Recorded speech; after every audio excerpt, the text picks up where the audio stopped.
to the Warhammer Skull Session. I am Rob, your host. Joined with me today is my dear friend and co-host, Mason. How's it going, Mason? Going well, Rob. Just staying inside where it's nice and cool. Oh yeah, definitely a scorcher outside. Today we're going to talk about the core rules for 9th edition. We're going to divvy it up into all its little bits, but before we get into any of that, let's talk a little bit about our hobby progress. Mason, what do you have on your desk? I have been working on my Enforcers for Necromunda. I built 22 of them. Wow. I'm now painting the first batch of 5. And they've been a fun little project. They're going to be the kind of my take on their box colors in like dark blue armor with the yellow little yellow parts on them. So just started on them about a couple days ago. So hopefully we'll get those done and crank through all these. And they're kind of my project to get through the month of July. And how many do you need to play Necromunda? Probably like 7, but I need all the various weapon options. Oh, well, yeah. So I like it's 22 models, but like all of them are armed differently, so that I can swap them in and out. Neat. That's so cool. Yeah, that's what I've been working on. Oh man, I have finished the Aether Void Pendulum, which I have right here. I did a green glow into a black, which is interesting, and custom basing, which I like to do for these models. Endless spells keep going, and what I do is alternate between the Endless Spell and 40k models. I'm doing my Space Wolves models right now. I'm doing Logan Grimnar, which I have primed up on my desk. I'm gonna do finish that up. Finished a lot of different things for the Space Wolves faction, coming up with a lot of different tutorial videos.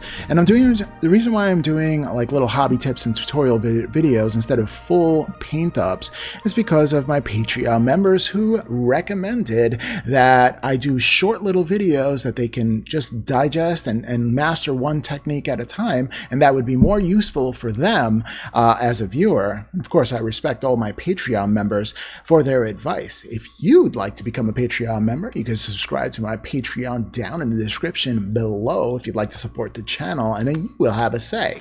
Our Patreon member, VIP Patreon member, is Mike McBroom. He's going to get a shout out here on our channel. Thank you so much for supporting us, and your say changes our show. So you do have a say in that. So that's pretty amazing. Alrighty, so I am working on Logan Grimnar. I'm excited to get those 2 done. I'll do a couple of videos on fur and how to paint different kinds of fur, which should be a lot of fun. And that is what I'm working on, getting my Space Wolves mojo on and reading the second omnibus for Space Wolves. So that is what I'm working on my hobby desk. All right, so let's transfer over to the news. We're going to start over to the rumor engine. Just check that out. Here we are. Alrighty, so the rumor engine for July 7th, 2020 is a fleshy mass, tentacly looking thing. Oh my. I mean, it could be so many things. My first impression from this, it's that it was Tyranids because of the ripping flesh and what looks like a spines coming down. What do you think this is, Mason? I think it's something Drukhari. Either some new sort of Drukhari flyer, or my long ball guess would be it's something for a new Dark Mechanicum faction that they'll release for 40k. Ooh, neat. Dark Mechanicum. Yeah, that would be my like long shot guess, like of what this could be. But I think it's probably Drukhari or something AOS related. I didn't know there was Dark Mechanicum. That's pretty amazing. Yeah, and the lore, like when the Horus Heresy happened, the Mechanicum split. And so there was a whole group of them that went with Horus. And they're like the reason they have like demon engines and stuff like that. Oh, wow. That's all Dark Mechanicum. Oh, wow. That would be amazing. Yeah, so there's a lot of cool stuff out there where they're like they make robots work by putting demons in them. Oh and my. like they have like demons that work over like the Voxnet and stuff, and they're pretty cool. And it'd be interesting to see them have models, because in the lore they have some pretty just very cool chaosy kind of warp engines and stuff. Oh wow. Oh, I'd love to see something like that. That's amazing. Well, there it is for the rumor engine. What are your guesses? Leave a comment down below if you can figure out what this rumor engine is all about. Love speculation. All right. So let's go into Warhammer 40K preview. New models are being revealed. All right. So we have witnessed. Oh man, look! Such a beautiful model. The Silent King has returned. That is an epic model. I love the scenic bases. It's just the presence of the king. 3 models. You see 3 bases right there, and he has such a presence. I mean, he definitely looks like. It's hard to do any kind of emotions when it comes to Necrons because they're pretty much just one way, but his body posture, his body language has to speak a million, and he does emanate majesty. I just love this thing. It's the one of the 2 factions I feel that should have that, should properly have like a diorama style model like that. Mm-hmm. The other one being TAO, and it's mostly because it's like their army is meant to have like these giant daises. They have them in the art, and especially in Necrons. There's there's like the command barge. Yeah. Which there. So I'm like, of course, would make sense that the Silent King has this massive throne he goes to battle on, and it's got so much character in it, and it's like suitably awesome for the Lord of the King of the Necrons. Oh yeah. If you look at those steps leading on to the throne, it just adds to that majesty, and that cloak that's like digitized. That's absolutely amazing.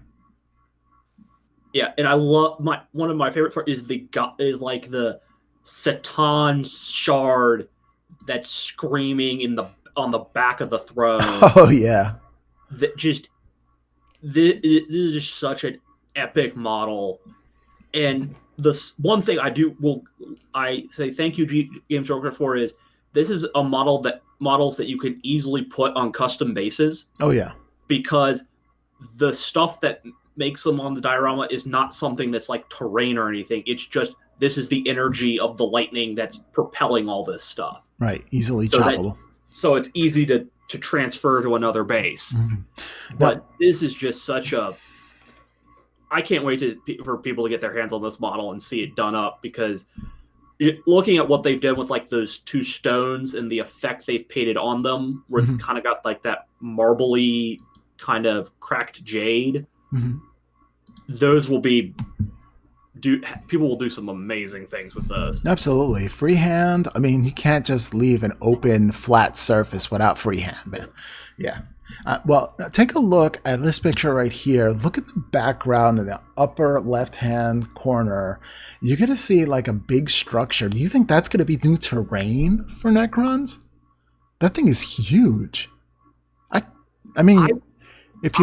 I'm guessing not, because there's been a lot of other pictures where they have put in like these awesome looking terrain pieces that they have never become kits or anything. No, not yet anyway. Yeah, but I don't know. You look at the lightning bits coming from that big old gem in the middle. That doesn't look like drawn things. That looks like a physical, like if it would be plasticized or something. Well, I know that their terrain, they do make like terrain and stuff for the shoots. So I'm guessing what it is. It is a piece of terrain they have made for like a Necron display or something, but I don't think it'll ever become like a retail product. Oh, okay. Cool. Alrighty. Let's go back down to the next model here, which is the Primaris Tech Marine. All right. That is a funky, beaky type of mask. I love that. But I don't know. That seems... it seems okay. It has two different types of heads. You can see there. He's definitely the Anakin Skywalker post Star Wars right here. And yeah, he seems all right. I like the added features of the added armor. It looks a bit thicker, only because they have 2 layers on the foot there as well. And I don't know, it looks pretty cool. I wish it had more of the look of the old Tech Marine, because the old Tech Marine kind of had he had it like his backpack had like the arms had more presence. Yes, that's exactly what I was thinking. The presence. This kind of it's too much like a the Tech Priest from the Imperial Guard, where it's kind of subdued and doesn't have like a lot of like tech, like looks like he would repair something, right? Because the old Tech Marine model, you had like the flamer, the plasma cutter, and then the 2 arms, and it was this big model. This kind of just looks like a dude with an axe. Like from a distance, it would look like just a dude with an axe. Yeah. And I'm not a real big fan of the pose. I mean, it's all right, but I like the kind of more kind of casual Tech Marine, because he's a guy who's going to be in the back. He's not exactly a frontline fighter. I do have to say I like this head over the full helmeted head. Just because it gives it a little bit more of like he wants technology and stuff like that, and is modified himself. But it's an okay model. With the pistol or without the pistol, what do you think? It looks better with the pistol. Okay. The other pose is the Darth Vader from The Empire Strikes Back. Like, yeah, I am your father. Right. Pose. That's and right. I get what they're trying to do. They're kind of trying to do like this kind of he's controlling the robot arm.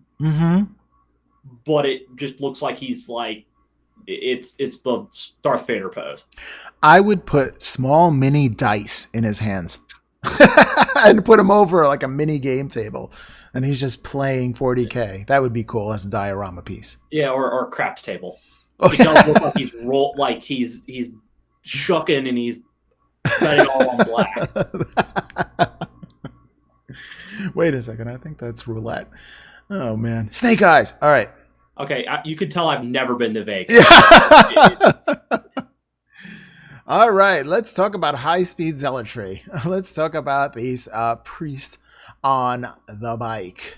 I think it's a pretty cool model. I like it. I can definitely wolfitize it. I mean, it's just a couple of bits. You could just transfer it, make him a nice little wolfy thing. But I'm just thinking from the Space Wolves perspective. I think it's a really cool model. Yeah, I like how it calls back to the original Chaplain on bike in his pose. And in some of the iconography on it, like the book that's bound to the top of the bike. Yeah. That was on the old Chaplain on bike model. The weird thing is, I think it's an interesting choice, the fact they have him not actively riding the bike, but kind of like kind of like stopped doing a pose. Wait, let me take this selfie. I just really hope that we see other characters on bikes. Yeah. Because just one of the cool, and this is, even though I don't play them, for like White Scars players, their big thing was all their army was on bikes. Oh yeah. Yep. All fast attack. I feel like they've lost that. They lost that with 8th. And it would be cool to see them get it back, because the all bike army for White Scars was pretty cool. Yeah. Yeah. Because I can see like some like the Primaris librarian on bike, Primaris captain on bike. Right. Heck, I'd love to see that judicator, that like justiciar Yeah. on a bike. Oh yeah. Because that'll be straight up Final Fantasy VII Advent Children. Right Absolutely. One of my favorite movies, by the way. Absolutely.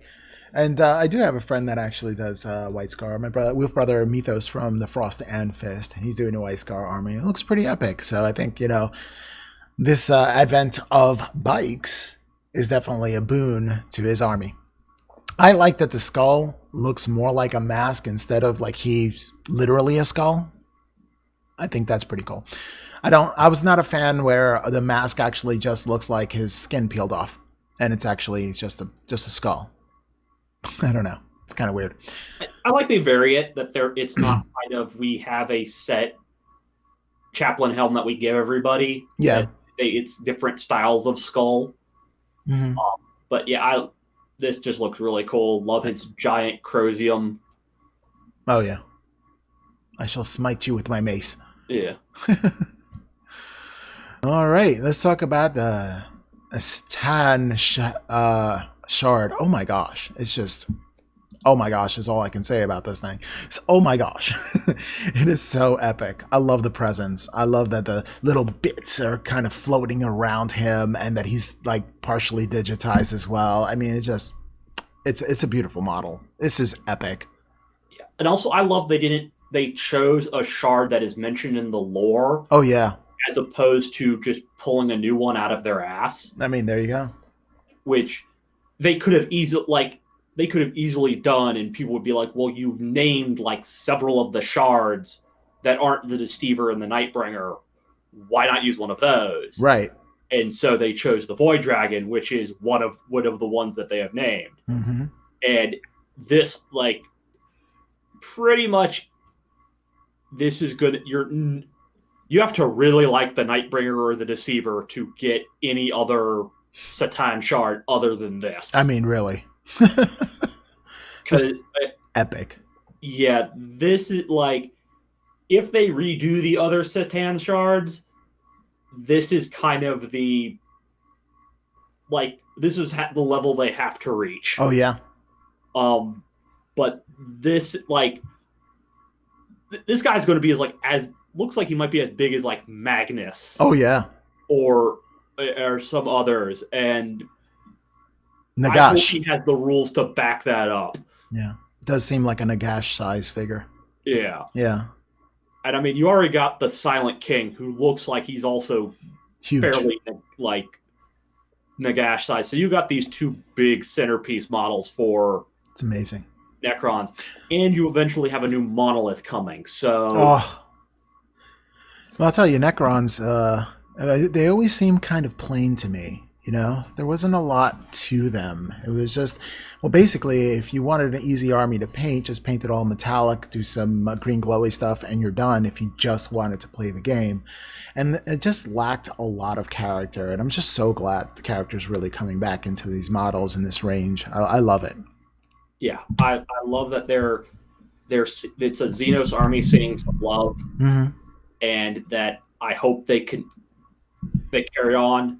Though I am sad that as a Eldar player, we are not getting that love. Yeah, I mean, just a matter of time, I guess. Yeah. Yeah. 10th edition. Yeah, maybe. And those are the new models. Had to speak about that. That's pretty amazing there. And now I want to speak about the app. All we need to know. Interesting. All right, what does it give you? The free features. You can read the core rules. You have access to codices and supplements with codices. Right? Codes. Oh, access to codices and supplements with codes. Okay, you have access to that. Reference all your rules fast. If you're a subscriber. Construct and validate your army list, which we don't even have out yet. And then Bonus offer. All the rules from the invalidated edition coming soon while still valid. You get all that stuff if you're a subscriber. Yeah. All right. Well, there is that free offer. Core rules for the games included. The app's for free, so you can actually download this app for free. And everyone has a quick reference to the rules. I gotta say, all right, that's pretty cool. All right. But just wait until new codex start to drop. Every codex written for the new edition will include a one-use code that you can redeem through your My Warhammer account. We'll get that back in a minute. Okay, we'll get that back to that in a minute. To unlock that codex in the app. Once used. So, every new edition codex you buy gives you access to the same rules on the app. Does that mean that we have to still buy the codexes to get the rules in the app? Yep. That stinks. Well, it does and it doesn't. It's good because previously people were complaining that it felt like GW was double dipping in that you could buy the physical codex, but if you wanted the digital version, you had to pay full price for that too. Yeah. This way, you just have to buy the physical copy and you get the digital edition with that too. Yeah. So it's a good thing because you're not having to, if you're like, oh, I want to carry, I have an iPad and I want to view my book on there. This allows you to not have to buy the book again. What if you only wanted the digital copy? I think you can buy, I'm guessing you will be able to buy the digital copy. Yeah. And hopefully that you can buy it cheaper.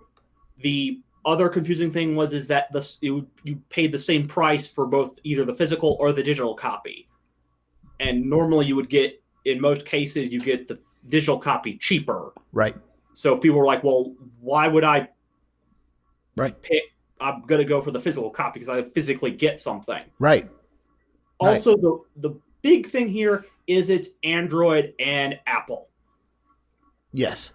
Which before all the ebooks were only Apple. So, yay, us Android users, you can now use your books on your Android device. That's cool. So, it's them giving away the codexes as a bonus. It's not a bonus. No. They are giving you access to something that is going to be invalidated in a year. Right.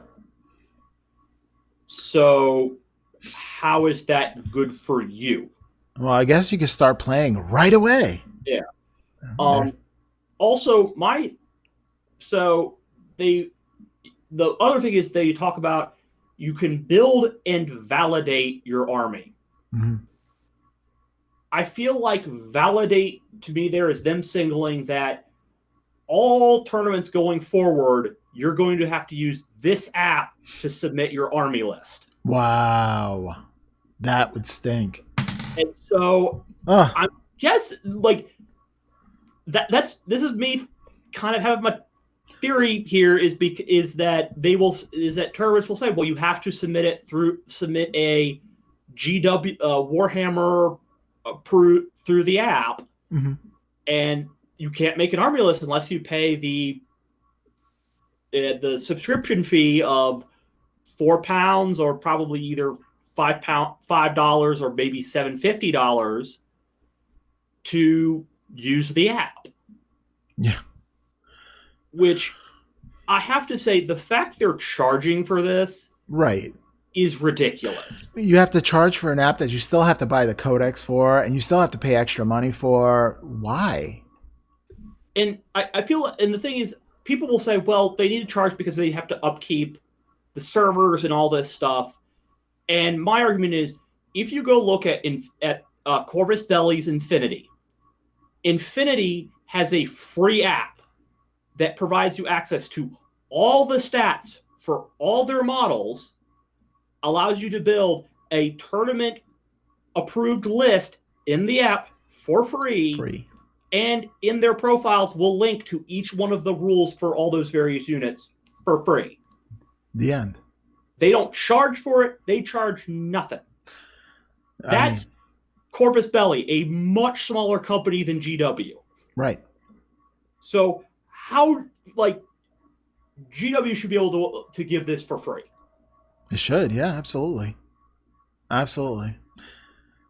And with the subscription fee, I don't think Battlescribe's going anywhere. No. Yeah.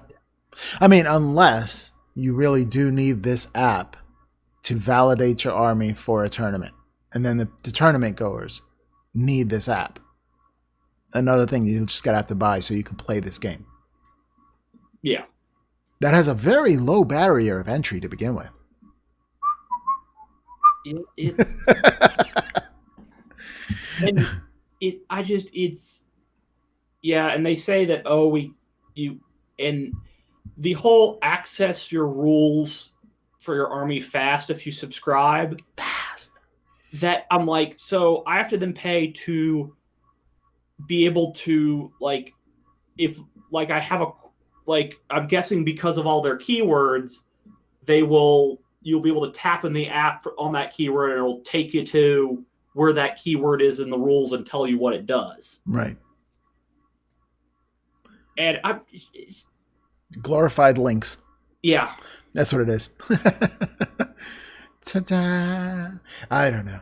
It's a simple way to get more money. But I do say that they are pumping out new models. So maybe most of their money goes in R&D in defense of GW. It's not all bad. But I'm like thinking of when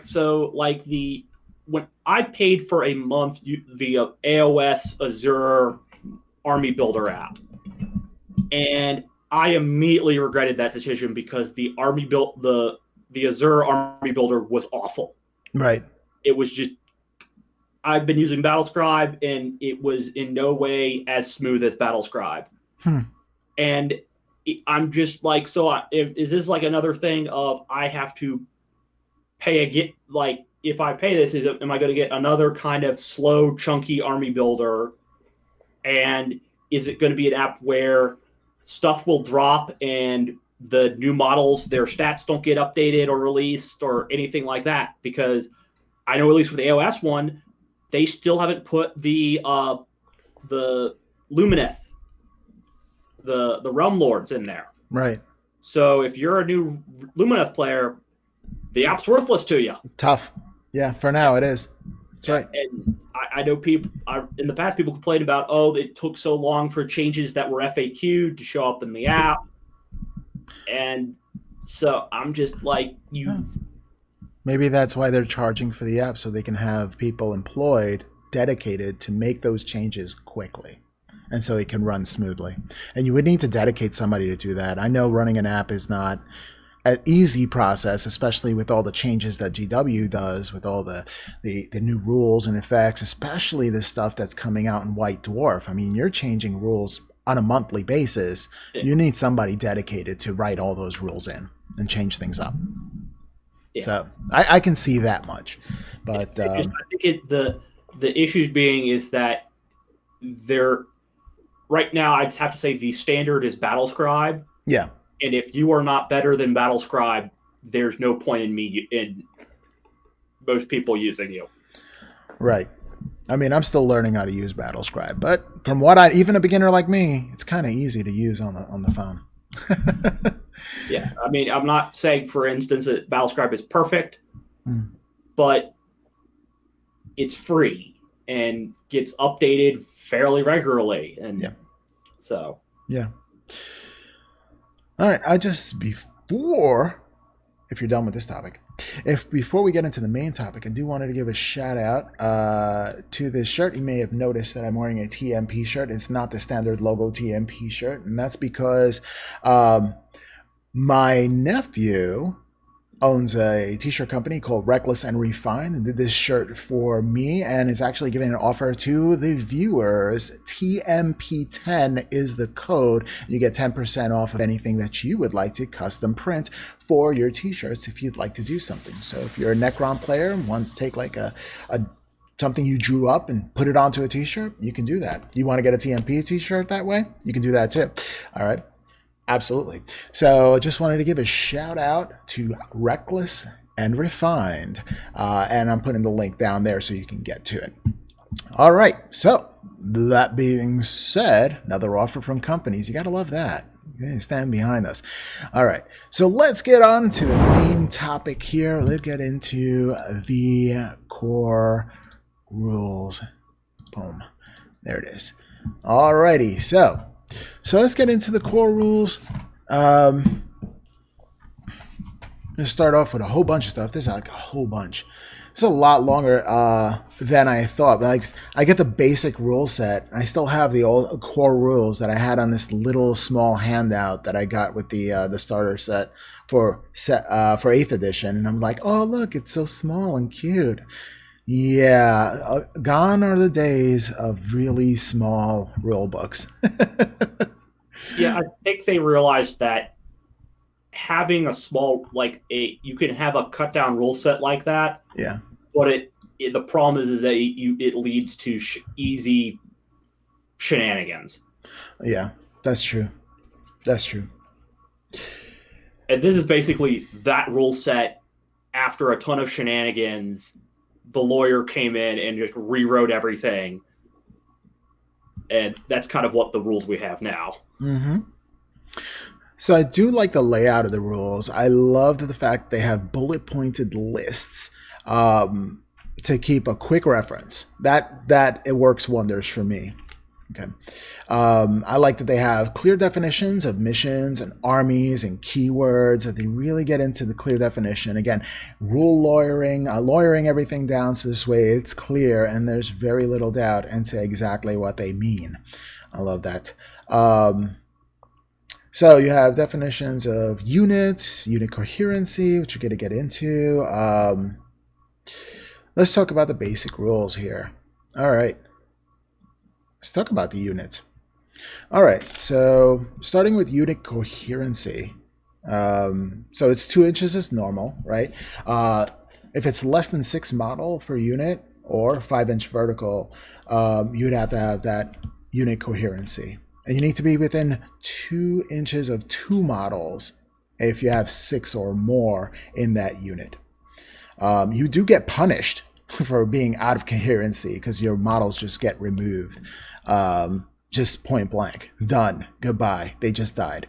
So yeah, you get severely punished for not abiding by unit coherency. And gone are the Congo lines, because if you just lose somebody in between, what you're going to deal with is a lot of units getting lost in the battlefield. I can imagine a horde army. This could be completely devastating if you spread out too thinly.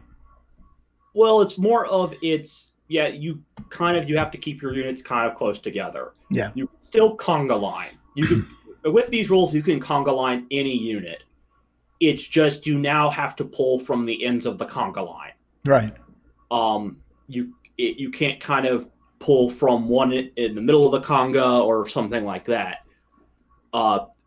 So you can't have a really highly spaced conga, because you have to have that end guy has to be within 2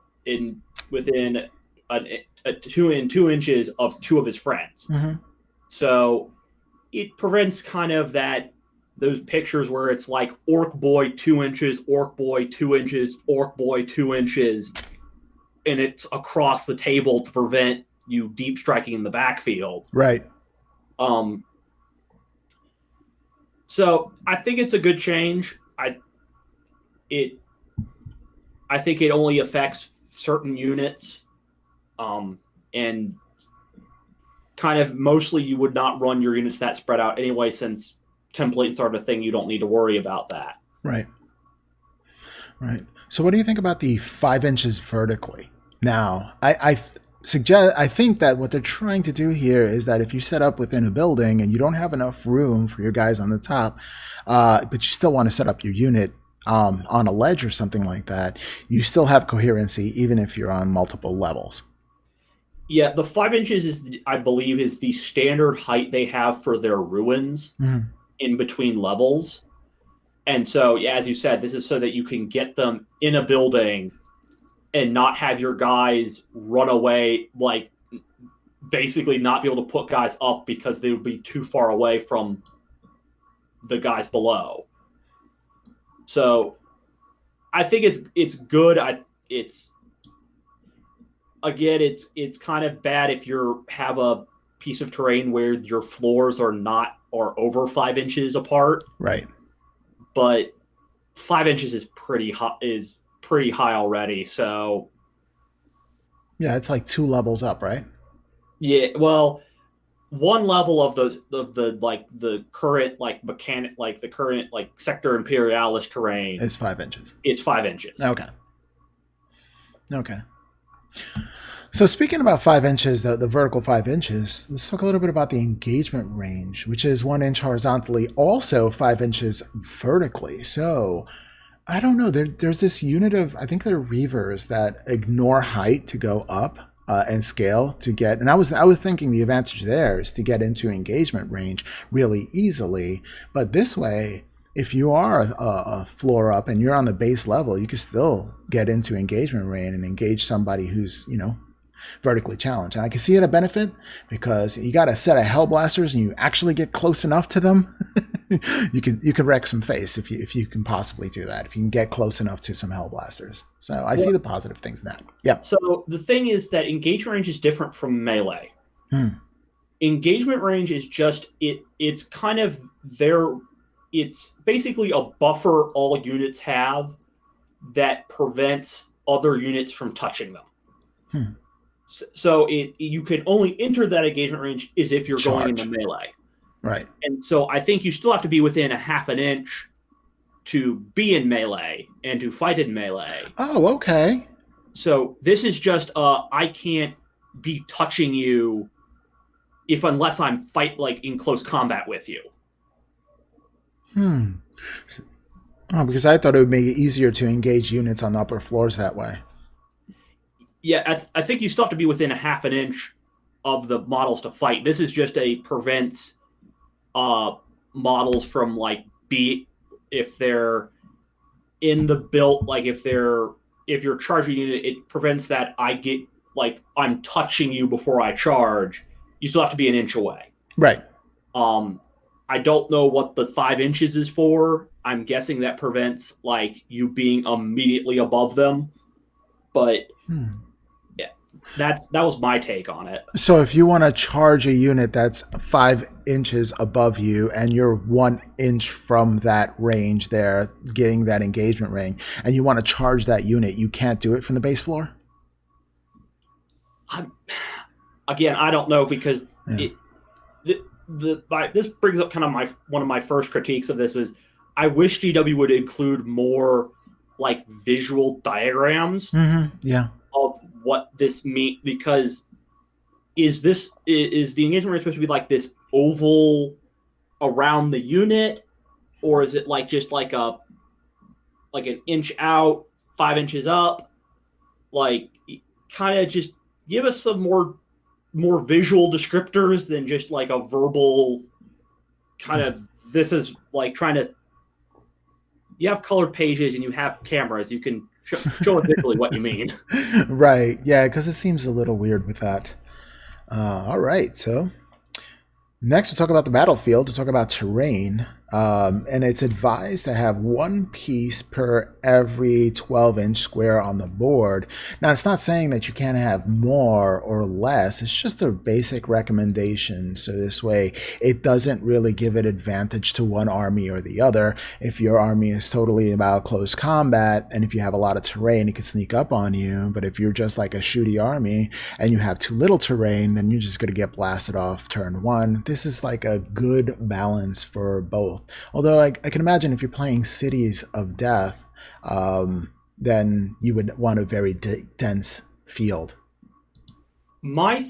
The thing I actually don't like this how they've set it up because what counts as a terrain piece is very different size wise. Mm-hmm. So like I could technically have like one of my terrain pieces be the Eldar Webway Gate, right, which is huge, not which is big, but it's not really good terrain. Like it doesn't do good job blocking line of sight. It doesn't really provide any of that. Mm-hmm. So if it's a 4x4 table, you would have that and then you could possibly have ruins on another part of that. Like another thing of table, and then a small like bunker on one corner, and then a small patch of trees in the fourth one. That's a pretty sparse table. Yeah, that's a TAO paradise. Yeah. So I kind of wish they'd do something where they would like, okay, divide your table up into 4 quadrants and fill one of those 4 quadrants with terrain, and that's how much you should put on your table. Yeah. And spread it evenly across the table. Yeah. Or something like that, because this it's very like, and you could, and depending on what things like, well, what if you're, as you said, playing TAO and the TAO is the lucky one who gets the Aegis defense line, which is a terrain piece, lucky TAO. That's right. Or like if you're the NIDS who are just like, well, you guys have this swamp that you have to go through that might kill you. It's right. And again, I think back to the picture thing. Show us with pictures what you think like the various size terrain tables should be like. I think they did have a diagram, if I remember correctly. There was one. They kind of did, but I would like to see more of like a top-down kind of, because that one seemed, it was good, but it also seemed a little bit like this is our kind of battlefield, like something we put together for the cameras. Yeah. And not like an actual, this is what we expect a table to look like in a hobby store.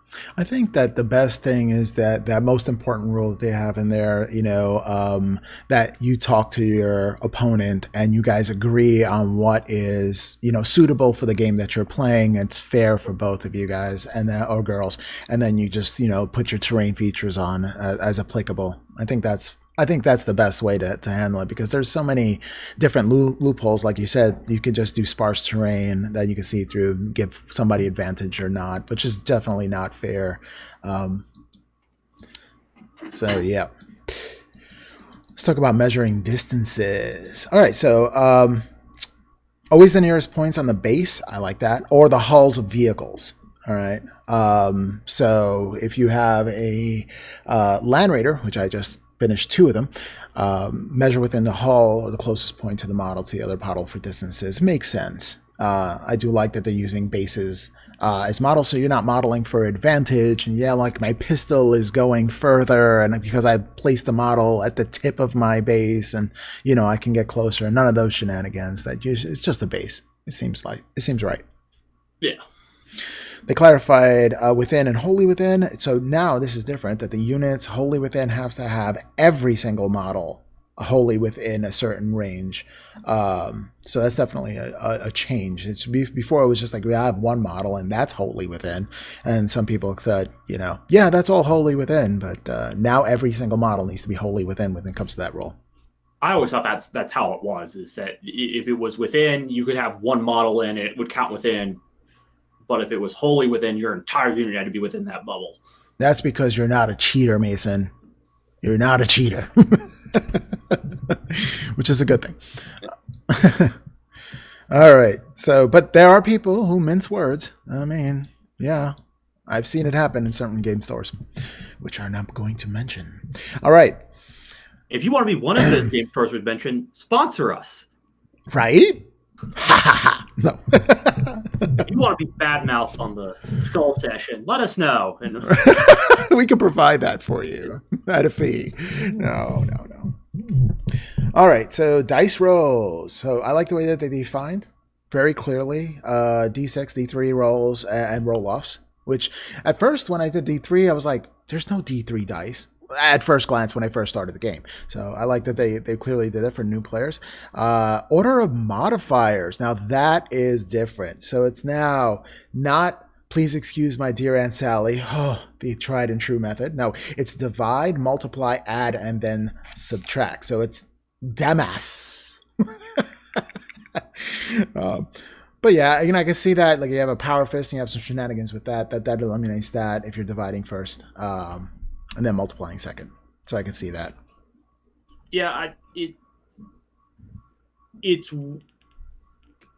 get why, because it would make probably some of the modifiers, it's probably either halving or doubling.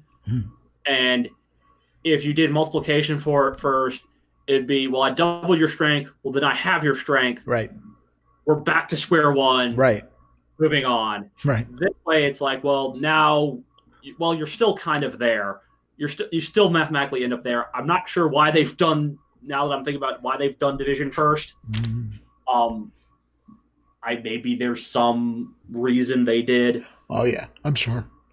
And it's probably some it's the one Denari model that no one uses. A weird interaction if it fights this Tyranid Forge World model, and it just breaks the game, so we had to do it that way. I think it's more like, well, we're planning to put this new model into effect that has these really weird rules, and we want to accommodate that model so it makes sense. Yes, we're going to add the Mathemagician to...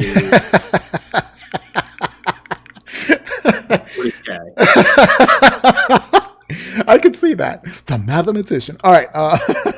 Actually, I don't know. Have you played Final Fantasy Tactics, Rob?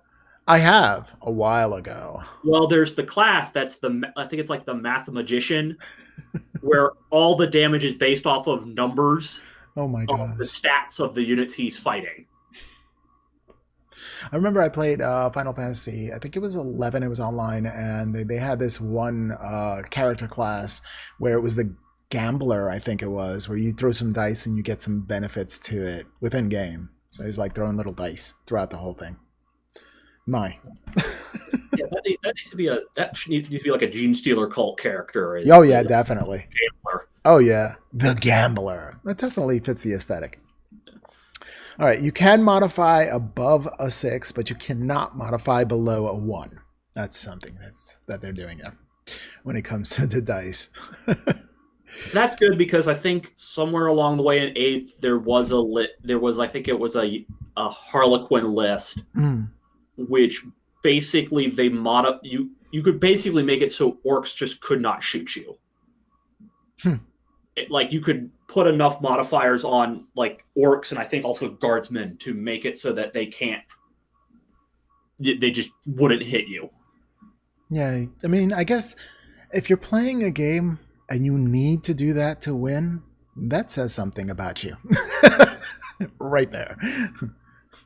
Well, I got that. I'm like, with Harlequins, I'm like, yes, fine, make them hard to hit, but don't make them impossible. Yeah. Because that's just not fun. I don't think so. I don't think even if I was on the receiving end of the boon, I think it's a lame game to play. Like, no, I just don't want to. I like close games. I like skin of the teeth, biting my nails, although I don't encourage that. It's an unhealthy practice, especially COVID. But still, it's the expression. Rolling the dice and saying, oh, it's going to come up to this dice roll. That's exciting to me. I don't know. Maybe it's just me. I'm okay with certain things being, you can't either hit me or whatever. But it should be something where it's like if, say, it's like a fighter jet, you could say, I'm doing evasive maneuvers. I can't shoot. Right. But I'm a -3 to hit or something. Right. It shouldn't be like, well, I have these 3 characters. They're invincible. Give me a -1 to hit buff. And so you just can't hit me because they're special. I'm invincible, period, end of story. You can't kill me. Haha. Yeah. The only one who can do that is Magnus. That's because he's Magnus. And he's done plenty wrong. Darn you, Magnus. Darn you. All right. And also, he just has to get all his spells off in the first turn. I mean, yeah. It has something to do with his nipple horns. I mean, yeah, that's it right there. Because of nipple horns. That should be a reason for things. Like you go out through your day, it's like, why did you do that? Because of nipple horns, and just leave. And Still waiting for someone to model Magnus with a guy impaled on the nipple horns, because apparently that happened in one of the books. Is Magnus impales someone on his nipple horns? I don't have Magnus, but I think if I had Magnus, I'd have like Logan Grimnar riding over his dead corpse. And then having someone impaled on one of the nipple horns. All right. If you don't know what we're talking about, check out Magnus the Red, the model. All right. So rerolls still happen before modifiers. You can never reroll a reroll, which is standard.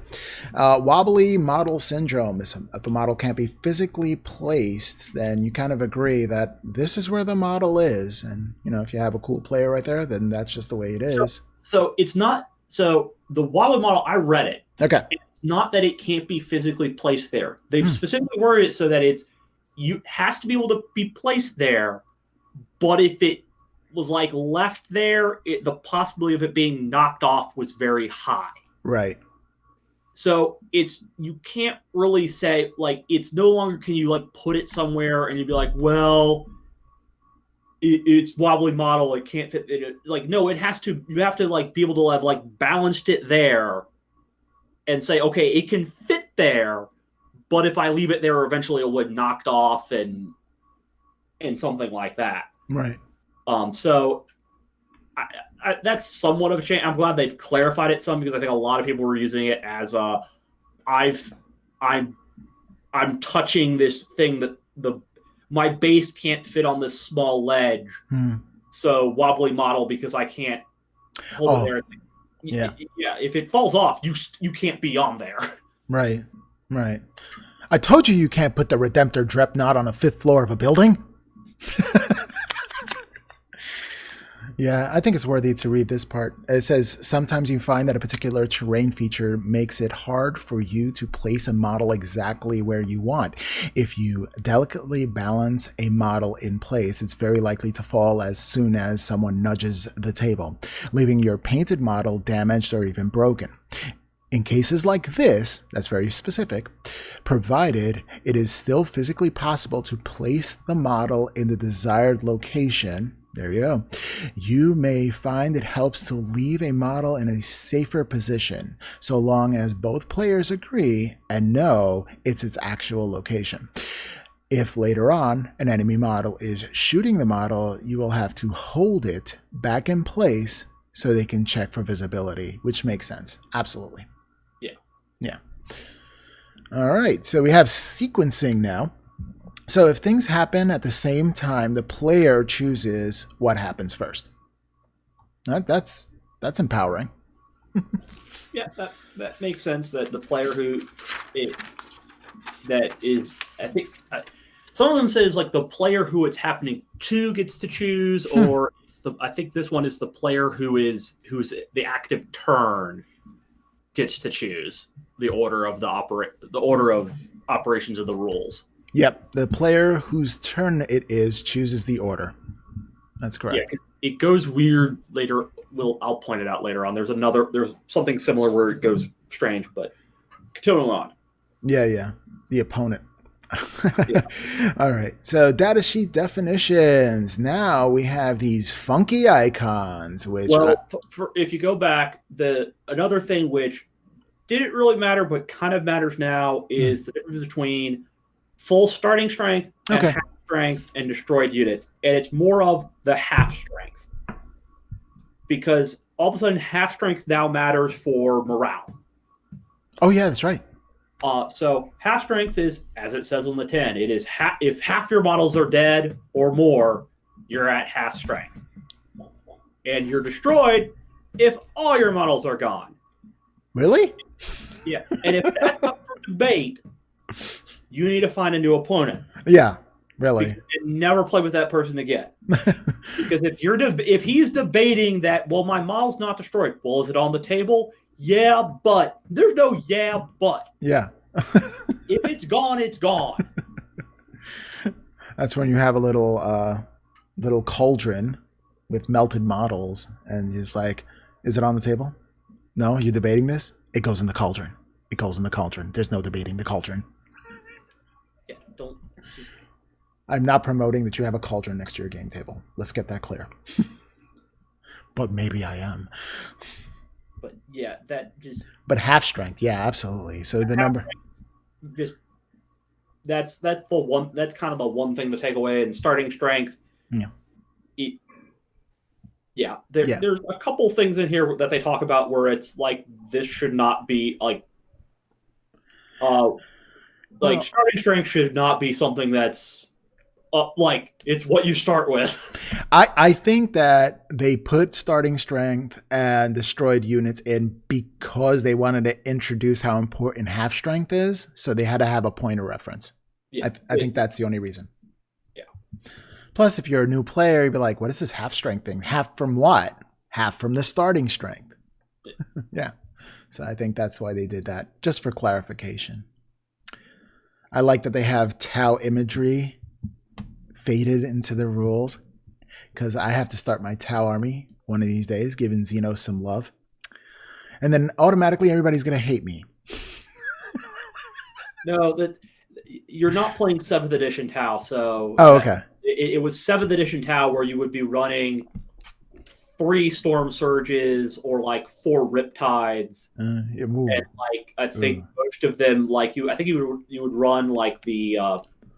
several of the... I think they were Forge World spotter piranhas. Oh. Like that was your art. Like it was the I saw when I was first reading the 8th, I saw the most quintessential 7th edition battle report where it was a TAO versus a Dark Angel Space Wolf combo. Huh. That's an odd combo. Yeah, and the TAO was basically, it was like 4 Riptides, and I think it was 3 Riptides, 2 Storm Surges, and like 3 of these marker light piranhas. And the Dark Angel Space Wolf was like Thunderwolf Cav with some heroes, and Ravenwing Bikers and some heroes, and the speeder that had like a bubble of like invul saves or something. They had just no chance. Yeah, and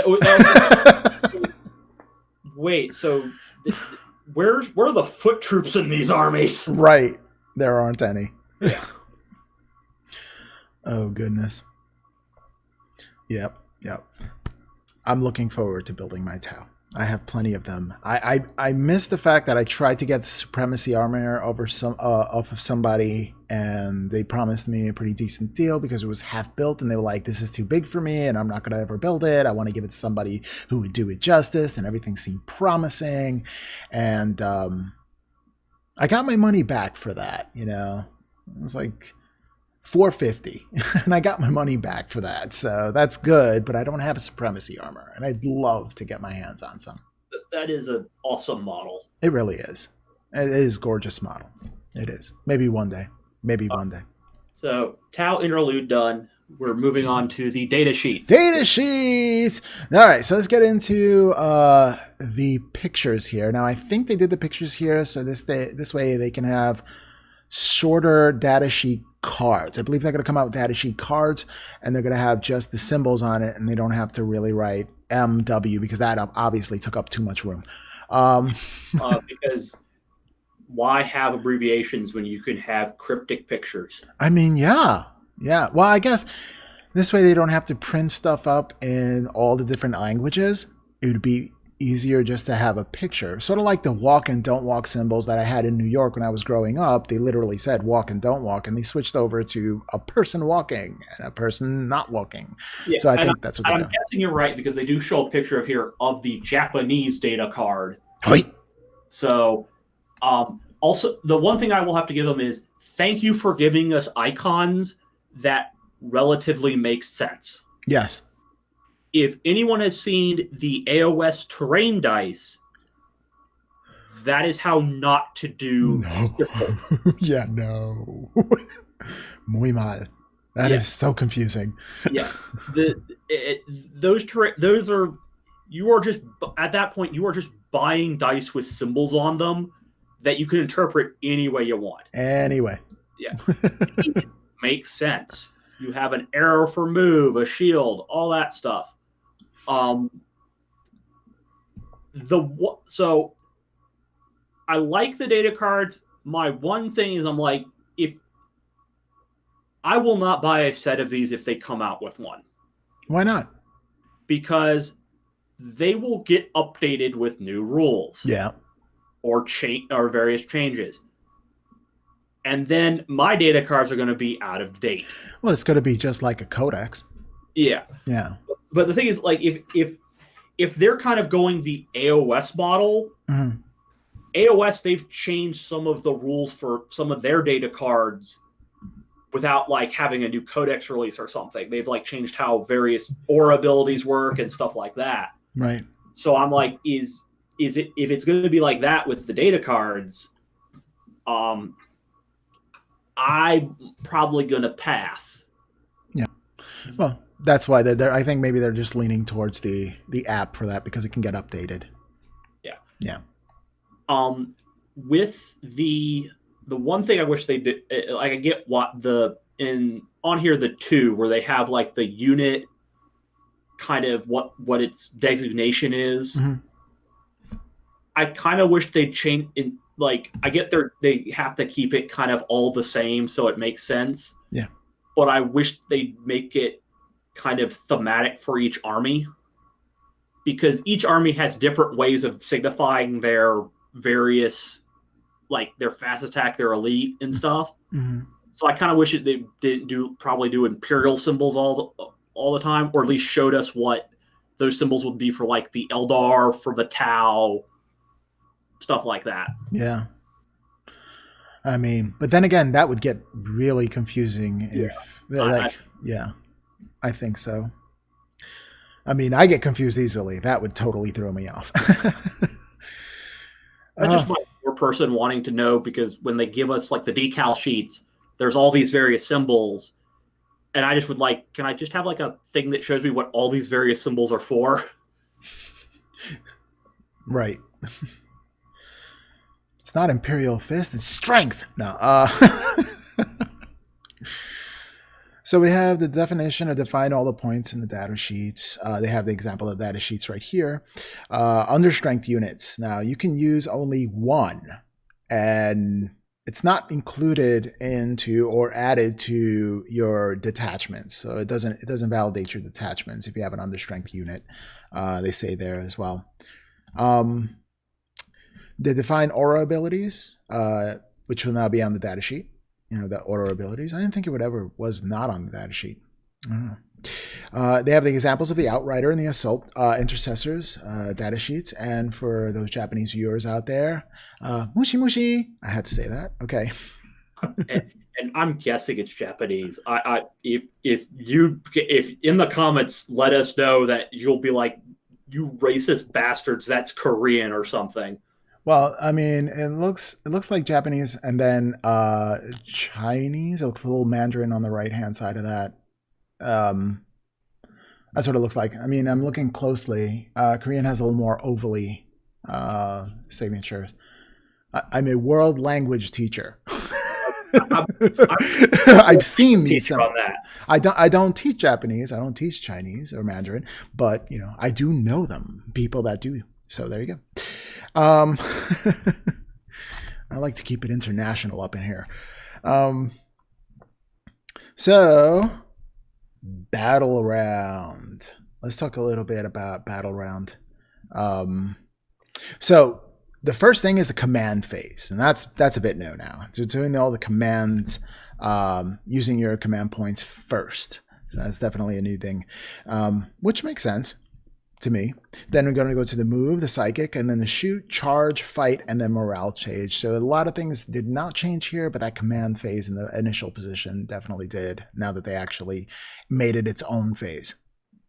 Yeah, this is, I think this is influence from AOS. Yes. This is hero phase. The command phase. Yeah. that now you generate one command point each round. Yeah. I am guessing going forward, we might see some like warlord traits or something that either ups the amount of command points you generate around or something like that. I'm guessing like probably that'll be similar. Instead of having the ones where it's you spend a command point and you steal it or generate a new one, we might see some of that. But yeah, I think it's as you say, it's basically the OS phase. You generate a command point, use any kind of stratagems that are for that phase. Yeah. And then you move on to the movement phase. Right. That's right. And then you have like models like Bjorn who gives you additional command points. I think that's still in effect. I don't think they nerfed that. So, yep. You want command point per turn if you're battle forged and use the abilities to resolve some of the mission rules. Let's go on to the movement phase. Okay. They split into two phases, really. So you have move units and then reinforcements. So you have the two. When you move units, it's the normal move, whatever's on the data sheet, or you can advance, which is your movement plus D6, whatever that resolves to. Or you can remain stationary, and that's really important if you're a heavy weapons person. You want to remain stationary, or you get a -1 to your shooting phase. You can fall back. You cannot shoot nor use psychic powers unless you are Titanic. Do Night Titans are considered Titanic or not? I believe so. Oh, good.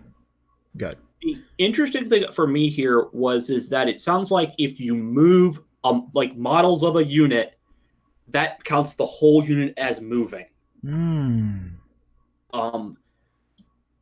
That because at least for like say if you're Marines, right? Say you want to do and if you're running an old-fashioned tactical squad and you want to do some truffle shuffling around, and you don't want to move your heavy weapon, the way it's worded, it sounds like he still counts as having moved. Right. So it kind of makes it where it's like if you move, you might as well move with a purpose and move everyone, because if your heavy weapons move, if even one of your heavy weapons move, that means everyone counts as moving. That's right. Yep. So be more purposeful when it comes to your moving. No more truffle shuffles.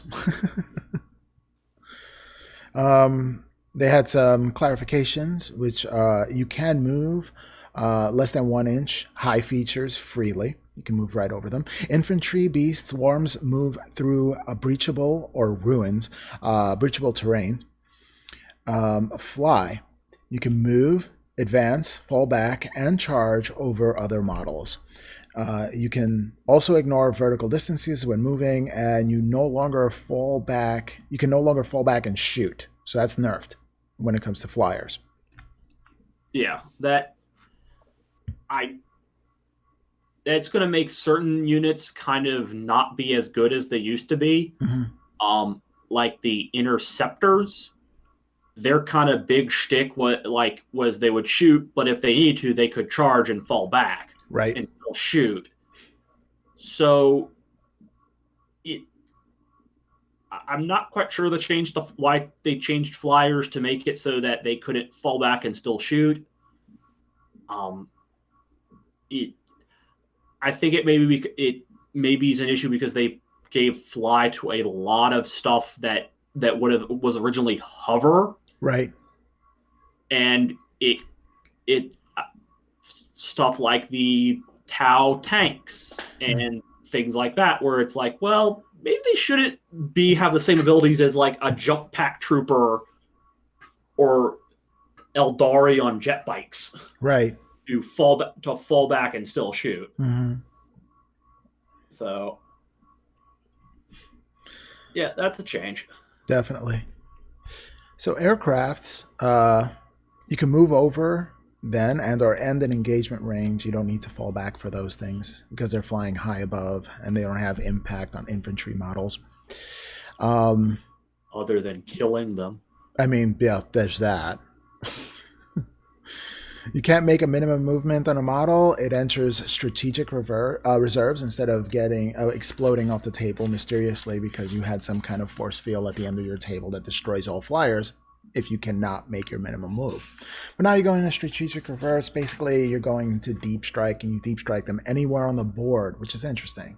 You know, well, in the rules it says if you're playing with strategic reserves, they go into strategic reserves. If you're not playing with strategic reserves, it still blows up if it can't do its minimal move. I didn't think there was a game where you cannot play minimal strategic reserves in or deep striking, right? It's the same thing. They're interchangeable, deep striking and strategic reserves, right? I'm just going by with what the rules they have here. Yeah. Talk about what strategic reserves are in this rule set. Maybe when it comes to the smaller games, they're referring to that doesn't have any deep striking in it. I don't know. I mean, strategic reserves. I don't know. Yeah, I'm not sure, but it was something I noticed when I was reading through the rules that. Remember, these are just the core rules. There's just so much more in the book that we still need to clarify. All right, transports. Let's get into transports. Whoop, whoop. Okay, transports can advance or fall back and embark. They can embark if the transport's in engagement range with someone. Disembark now units must be wholly within the transport range, which is 3 inches. No adding extra width of the base. It has to be 3 inches from the models. And if you can't disembark, you die. That's pretty grim dark, don't you think? Yeah. You can't charge or heroically intervene after disembarking from a destroyed transport. Emergency disembarkation, that's a word now. It costs 1 command point to get out within 6 inches and destroyed on a 1 or 2. So if you get out and you roll a 1 or 2, that model gets destroyed, and you have to roll for each model. All right, let's talk about reinforcements. Second part of the movement phase. You cannot make a minimal move. It can't make a normal move, and advance, fall back, or remain stationary this turn once they come out of reinforcements. When they get placed on the table, that's pretty much it for them. Yep, they count as moving. Yep. They can still shoot and all that, but they're counted as having used their move to get onto the table. That's right. That's right. All right. Well, we just talked about that. Let's talk about the psychic phase. Wow, there it is. The psychic phase. So select each psyker and manifest your spells. You must do for each psyker in a turn. So you have to activate each psyker in turn. Each spell only once. Besides smite, you can use it over and over again. So you can only use each spell once, except for smite. Smite has you cast on a warp charge value, so you roll 2d6 and you get equal to that warp charge value or higher, and it successfully goes on. And you enter the deny the witch phase, where your opponent can deny the power that you're releasing, and it can attempt if it's less than 24 inches away from the model casting the spell, and it has to roll to beat the casting value. All psychers no smite. The warp charge value is, the warp charge for smite is it 6? It's 5. 5. Plus 1 for every additional time you cast it. That's right. That's right.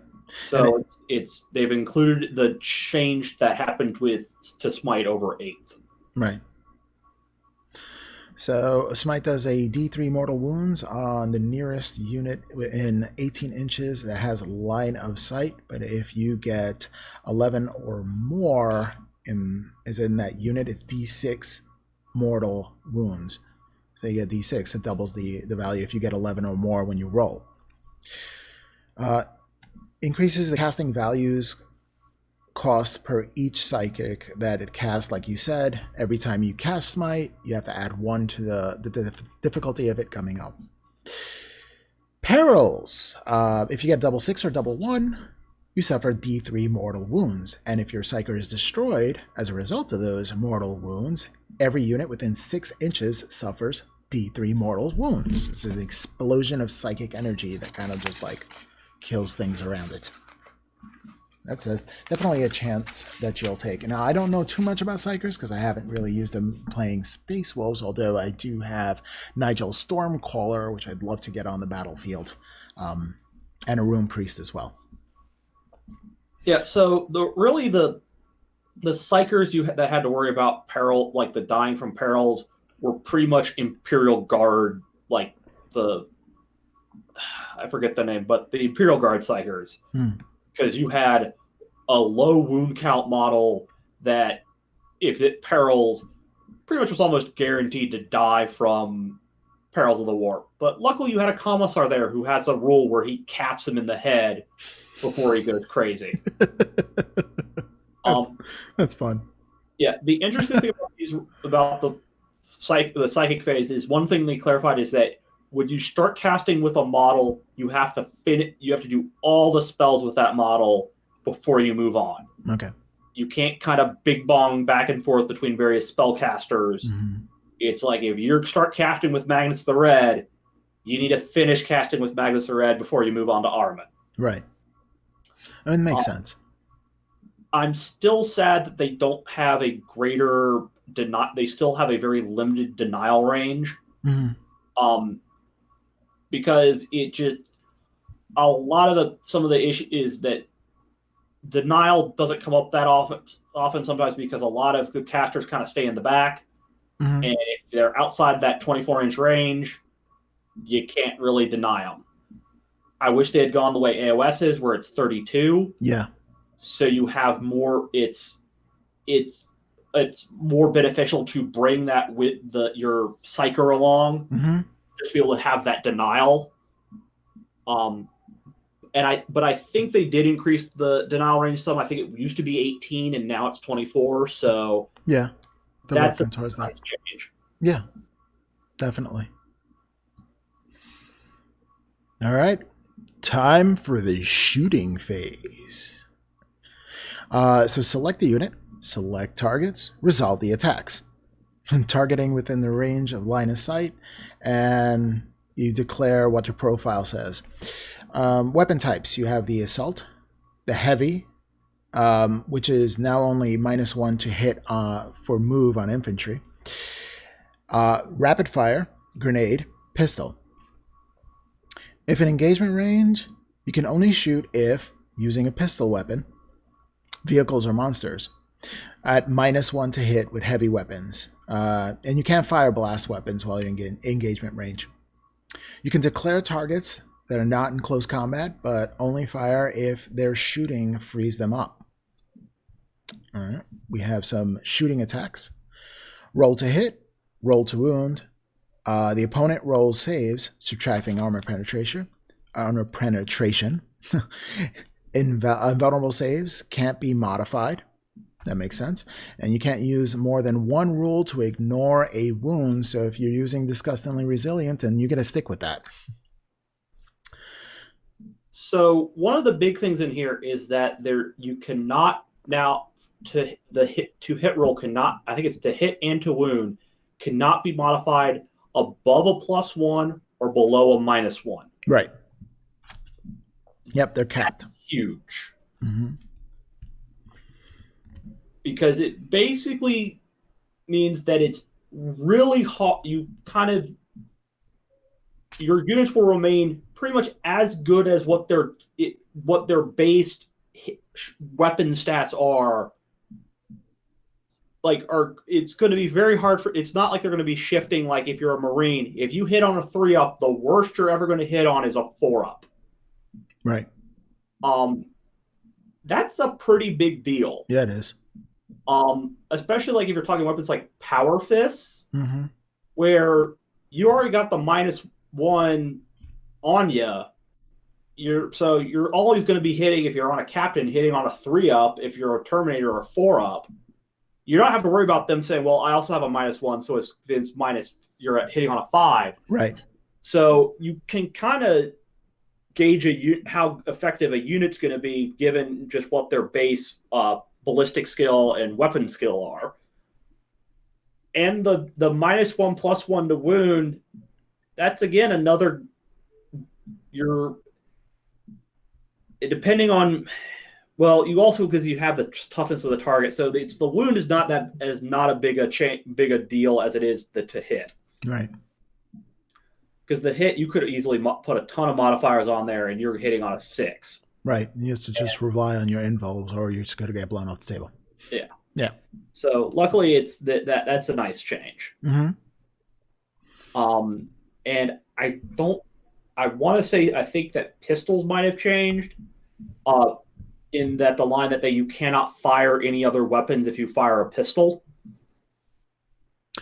Right, so it can be shot even if firing models units within the engagement range of the enemy unit cannot be shot alongside any other weapon. So if you're shooting that, you're not shooting another weapon. So you're not double dipping when it comes to shooting one or the other. Yeah, because that's how I in 8th I thought it was like, why would you not throw the pistol in? Right. But this is a nice clarification that nope, you can't fire both your bolter and pistol at the same time. Mm-hmm. Speaking of inflicting damage, I like the fact that mortal wounds spill over. Yeah. So you can't just overkill something. Like if you hit a las cannon at an infantry unit, you can't just, you can overkill that, but if it's a mortal wound, then you get in the unit, which is definitely helpful. I keep going back to Hellblasters. How I hate Hellblasters. So yeah, like you said, it's for roll changes is a hit plus the wound modifier capped at plus or -1. To hit and to wound rolls of 1 fail automatically, 6s pass automatically, and save rolls of 1 fail. So there it is. Oh, so they say that 6s automatically hit? Yeah. Okay, so that's huge for orcs. Yeah. And it makes models that have that hot, like a very bad weapon skill or ballistic skill. It kind of makes it you can no longer like modify them to where they can't do anything. Right. So that's kind of nice because orcs are like, well, if we get a 6 anyway, that means we get to shoot again. So right. Yay us. Yep. Well, if you make orcs more effective, you may want to raise the point cost per orc. And if you do so, maybe you don't have to paint up 20 million models just to fill a 2,000 point army. It'll be 10 million models. Oh, yeah. Oh, I was just off by a couple of million. Sorry. Yeah. But it also, the nice thing is that the ones always fail. Yes. Is because and that was in 8th too, but it was you can no longer have that unkillable Terminator or whatever. If you just throw enough shots at it, eventually it will roll 1. Yeah, unless you can re-roll 1s, right? Yeah, but you can always re-roll a 1 into a 1. Yeah, that's true. And then you're done. Yeah. Alrighty. So yeah, there's the wound rolls. Wound rolls are I do not like this system. My personal gripe, I have enough to remember. So when the strength is twice or more is toughness +2. Strength is greater than the toughness is +3. Strength is equal is +4. Strength is lower than the toughness is +5. And is the strength half or less than the toughness is 6 up required to go through the toughness. I get it. I understand it. It just, I don't know. It's just my personal thing. I'm like, not really enthused by it. I like the AOS system, and you look at the data sheet, like, oh yeah, I'm hitting on this. The end. Yeah, I'm fine with it. It's better than what used to be where it was a chart.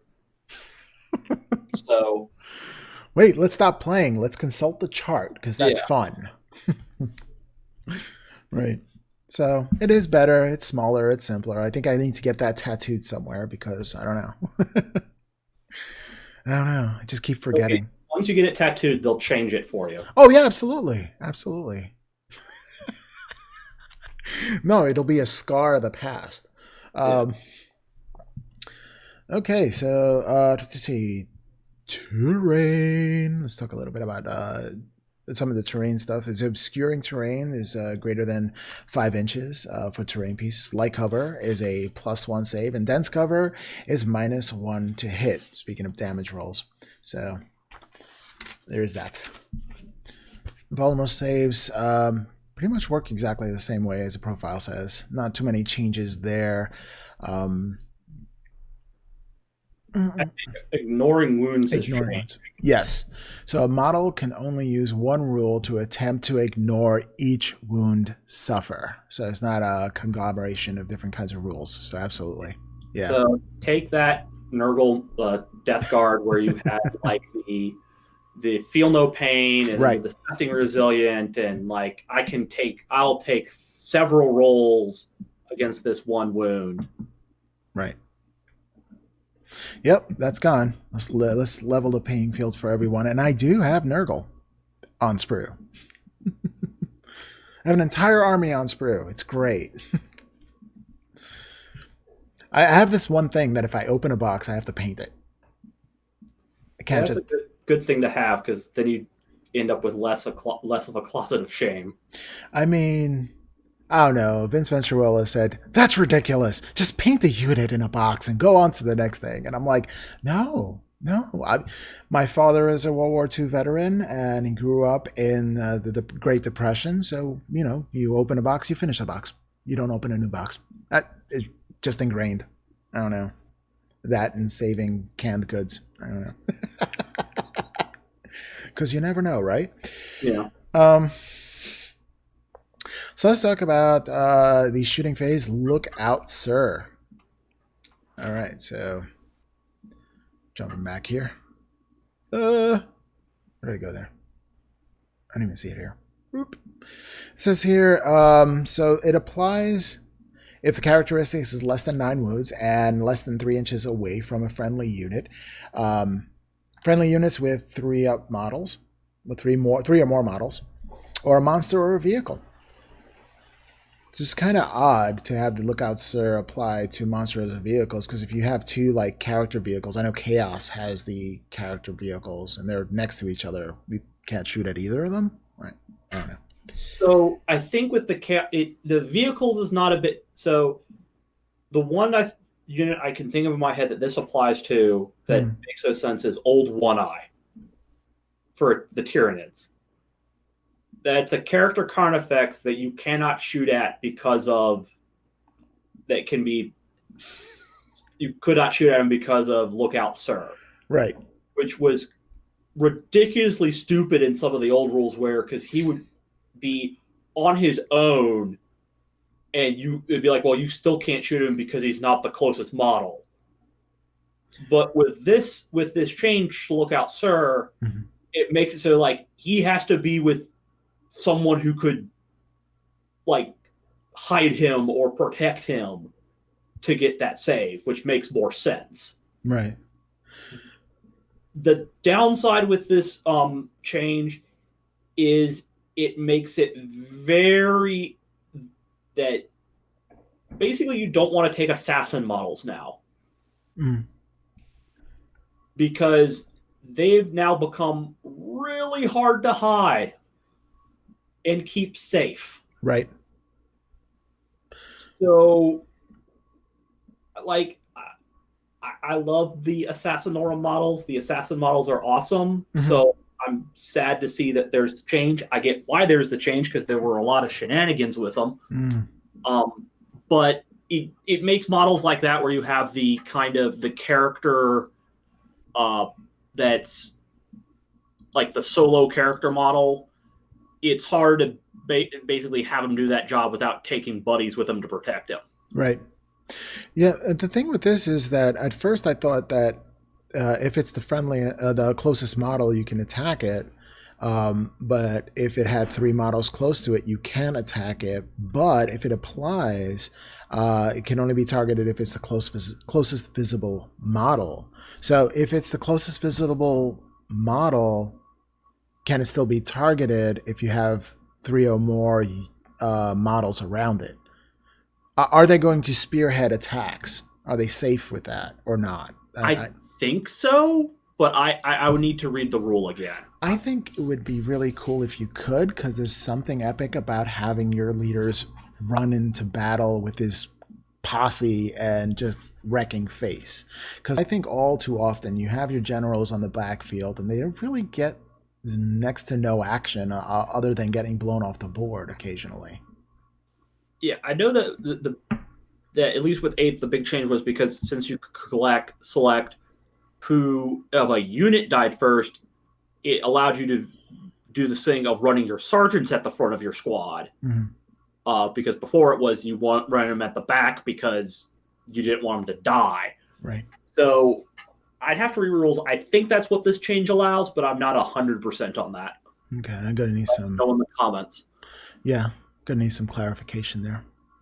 Let's get into the charge phase. Now, Overwatch now costs 1 command point, stratagem, or an ability that must be gained. In other words, TAOs gains Overwatch because it is part of their ability. So they're not losing that. A lot of TAO players were saying, oh no, we're losing Overwatch, but that's just not the case.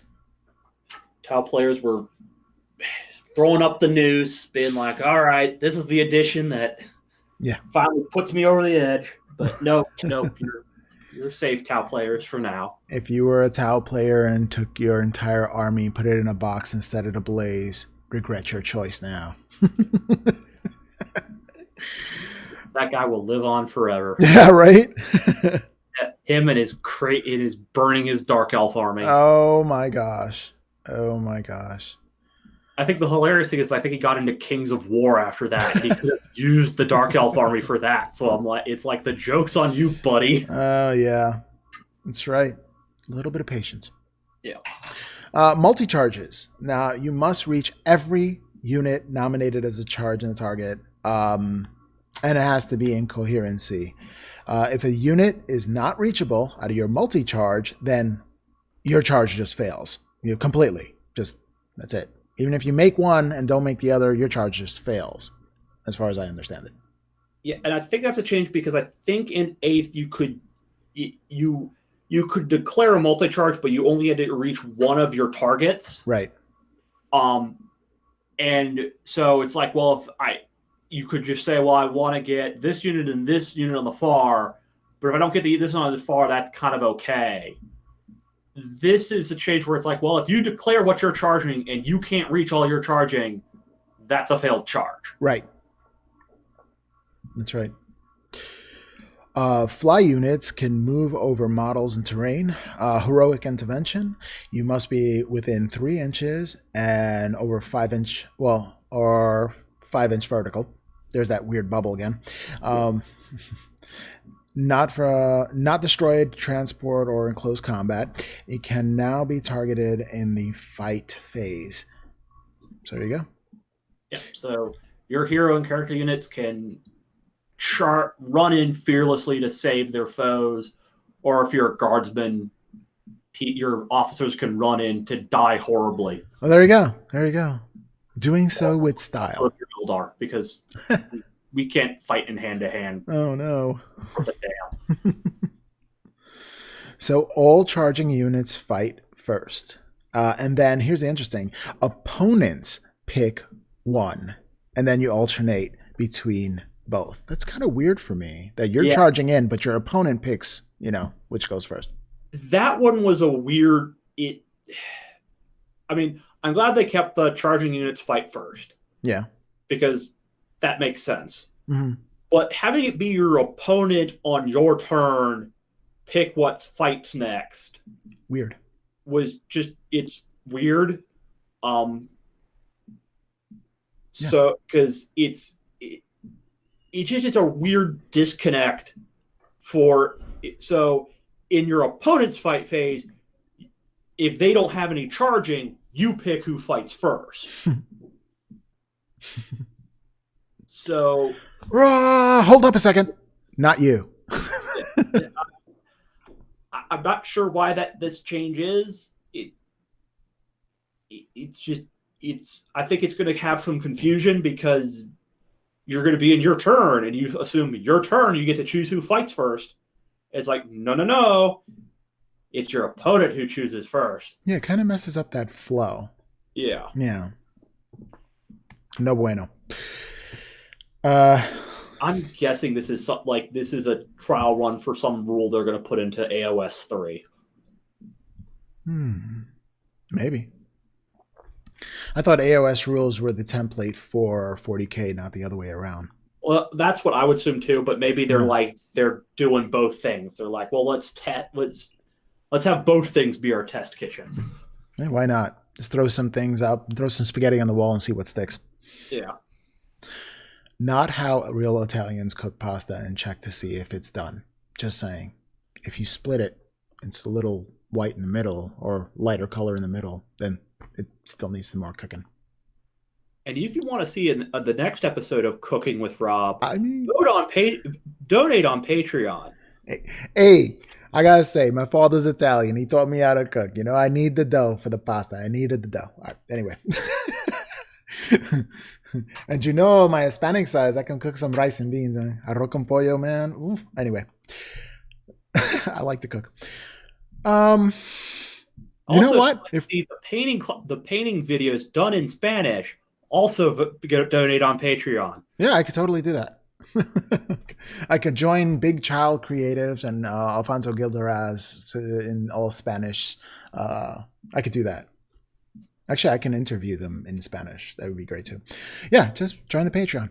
Make it happen. Anything you say, you have say. You have control.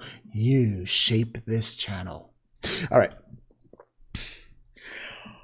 Let's talk about all charging units. Let's see. Yeah, that's right. We said that. So each unit piles in within 3 inches. Makes sense. Select targets.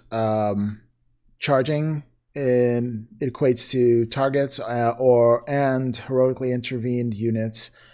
So you can actually charge characters that heroically intervene as well. So you can get back at them. You could make your attack. Models and engagement rings are 1/2 inch of 1. Right? So you're in 1/2 inch range. Or closer, I guess. Yeah. So resolve the attack and damage as per the shooting phase. So you must choose one type of save until death per phase. So if you're going for an involved save, you're sticking with that. I mean, if you go to choose, I don't know, there's some models that have various different saves. Is that a thing? So it really makes a sense for it really matters for certain models where it's like say like the assault terminators. Where it could be that your armor save is better than your storm shield save against like say if it's like a tactical squad, all your guys are going to be coming out with you knives, you'll want your armor save. But when the sergeant swings with his power fist, you would want the invul save. And it sounds like you have to pick either you take your armor saves use your armor saves and just have to eat the power fist, or you use your storm shield. There you go. That makes sense. I guess. I don't know. Because if you have both things at your disposal, why wouldn't you be able to? But I don't know. Yeah, I don't know either. Yeah. I need more clarification as to why. All right. So you just have to wait for like the designer notes. Yeah. Whatever that they will come out with when this drops. It'll be at least 100 pages. Yeah. So I had this one model that we're trying to sell that was on Forge World, and I had to make a rule for it. So there you go. Yeah, we need to boost sales of Necron. So we've created all these new rules. Yeah, retrofitting. Yeah. Okay. So you can use generic close combat weapon if you don't have any other melee weapon. So that is your strength you user, AP -0, and damage of 1. So if you don't have any melee weapons and you just have guns, you do have this generic close combat weapon. Yeah, generic fist. Generic fist. Hiya. All right. Oh, wow. Okay. You must do all weapon profiles together. So you have to shoot. Oh, you have to use all your weapons in one shot, right? I mean, I guess. Yeah, it's really to prevent the. You have to declare all your weapons where they're going, and then use them. You can't do like I put my las cannon into this tank. Is it dead yet? Well, I'll put the next set of las cannons into this tank. Oh, it's already dead. All right, I'm going to put the third set of las cannons that are on this tank into another tank. You have to say, I'm putting these weapons here, and if I kill that thing before I finish firing all the weapons at it, well, I'm SOL. Right. Wow. All right. So talking a little bit about heavy cover. It gives you a +1 to saves. If you are charging more, if you are getting charged, you have cover, the benefit of the cover, but if you're charging, you get more benefit of the cover. That was kind of weird when it comes to the heavy cover. I'm going to try to see if I can find it here. Let's see, charging units. I knew there was one where if you had heavy cover, the person that is charging in would get more of a benefit than the person that's actually in the heavy cover, which I found weird. Like defensible or something? Yeah. If you could... Yeah, defensible terrain. Yeah, that you got a bonus if you were being charged and you were in it. But that's it. So you're bring up an interesting point of that these core rules do not have any of the terrain rules in them. Right. So I'm kind of like, if this is the rules that we get with the app, that's incomplete. Like, yeah. Just incomplete. So defensible terrain. So Overwatch is hitting on a 5-up or a +1 to hit rolls in the fight phase. Difficult ground is a -2 to charge rolls. There you go. Yeah, I'm glad that difficult ground is a thing, because because before, like, as my friend has said, is just these terrain rules are nice because it makes terrain matter. Yeah. As before, like, it was just terrain was just, it was there if you got it, either it blocked line of sight or it was there to give you cover. Mm-hmm. Nothing else. That's it. Yep. Like in AOS, the terrains actually have rules, which I really like that. Yep. Adds flavor to the game. Yeah. I just wish they'd have dice that made it easier to figure out what those rules were. But they have dice for that. I know, but they Oh, you said easier. I'm sorry. Yeah. There's a delineation. To consult what weird glyphs are on these dice. Bring the interpreter. Yeah. Bring the seer. Oh, goodness. I've rolled the bones. Tell me what this forest does. I am one with a peller. I see. It's +1 to my bravery and does 1 mortal wound if I charge through it. Very good. Well, thank you for restoring my morale. Let's talk a little bit about the morale phase. So you're alternate taking morale tests. Morale test is D6 plus the models that were destroyed. An unmodified 1 always passes. If failed, 1 model flees, and the test of combat attrition begins. Now, combat attrition, isn't that new? Combat attrition? Yeah. So you have a 1d6 per model in the unit. Each one, a model flees. Subtract 1 if below half strength. And then the unit coherencies, remove models 1 at a time from units that are not in coherency. So that's devastating.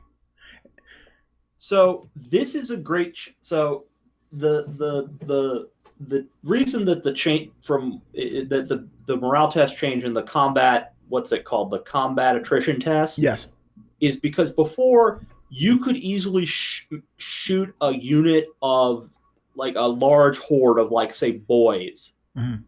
and basically kill enough of them that they would just lose the rest of them due to morale. Right. That you could not save them unless you spent command points on them, which if you're running a lot of unit like boys, you don't want to be spending a ton of command points saving every unit of boys. This way at least gives those horde armies a fighting chance at surviving. And it really, this matters most with with models units that are like our size 20 or more, because then you only have to worry about losing one, and then you get a save on all your others, as to opposed to, if I killed 10 of your 20-man unit, your morale is say 6. So even if you rolled a 1, you still lost 10, so you still 4 more would go. But with the 1 being an auto pass and the morale checks, it makes you want to run those horde units more. Right. Though still, if you run multiple small units, you don't really have to worry about this kind of issue all that much. Especially if you're Marines, because if you're a 5-man unit of Marines, it's going to be very hard for you. If you've lost 4 Marines, it really doesn't matter if that one guy runs away. No. Yeah, it's not effective. Yeah. All right, we have missions over here. Muster your armies, read mission briefing. I mean, it's all basically the same. I don't see any changes. Objective markers. They're recommending 40 millimeter round markers. Now, this affects me directly because I actually made objective markers, and not all of them happen to be on 40 millimeter round markers. Now, I heard it was a suggestion rather than the rule, but they're just suggesting 40 millimeter round markers. Well, it gives you an excuse to buy that awesome looking new objective set that they're coming out with. Oh, did they release that? Well, they showed pictures of it. Oh, okay. And they have some pretty cool looking, like, Necron kind of objectives and stuff like that. I wonder if they're going to have each faction have their own objective markers. I would love that. Yeah, that'd be cool. I mean, I don't want endless spells for 40k factions, but I would love like a individual, like an objective set for each faction. No, I have a friend that would love endless spells for 40k. More to paint. But like, so another game I've played, like Flames of War, you would have, each side would have objectives. Yeah. And you could have objectives for your army that were like, if you were doing Soviets, you would have like a busted up Soviet tank that you'd want to rescue or whatever. Oh, cool, yeah. It would be cool for 40k. It's like, well, if you have Space Marines, here's 3 Space Marines themed objectives. And if you're, say, Eldar, here's 3 Eldar themed objectives. Yeah.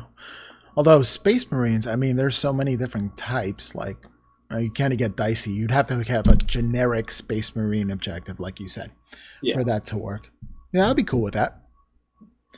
That'd be cool. Although, I still like my custom-made objective markers. All right, so we have battle sizes, combat patrol. We're using power levels. What do you think about power levels? I personally like them because for me it's a little easier to get the combat roster and put an army together personally. Yeah, I like power level.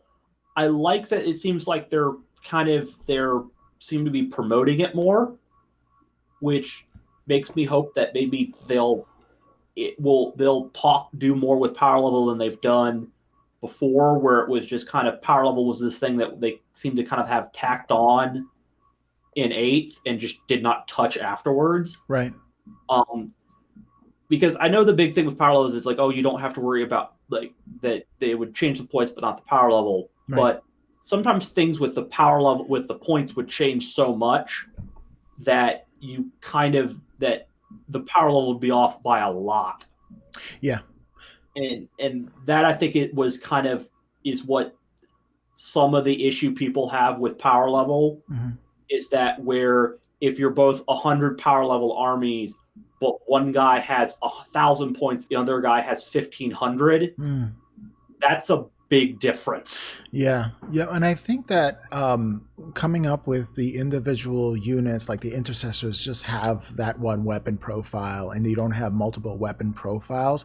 It lends itself more to using power levels because then they can control. Okay, so intercessors are this power level because you're not changing up the weapon. You don't have that weapon options, and a lot of people like the weapon options, but if you want to, and then it seems like they're moving towards power level. I've said this for the last 2 years with the new generals handbooks that kept on coming out, chapter approved, I'm sorry, that kept on coming out, is that they're leaning heavily on the power levels. They made it for a reason, and more armies are becoming more generic for a reason. So I see a pattern developing where if you want to use intercessors, they're this power level, the end. There's no that it's you're losing custom ability, but you're gaining easier to put lists together, which a lot of people have.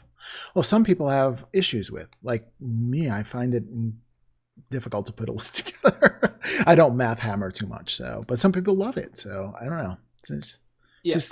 It definitely, like, the Marines are easy because, like, the weapons they can choose from, there's not that difference of power between which one you chose. Right. So there, like, difference between the stalker bolt rifle, the assault bolt rifle, and the regular bolt rifle. They're all different, but it's not like it's like, well, if you took the stalker, it's double the cost of what your Marine is. Yeah. It is like way OP. So right. But the power level remains the same.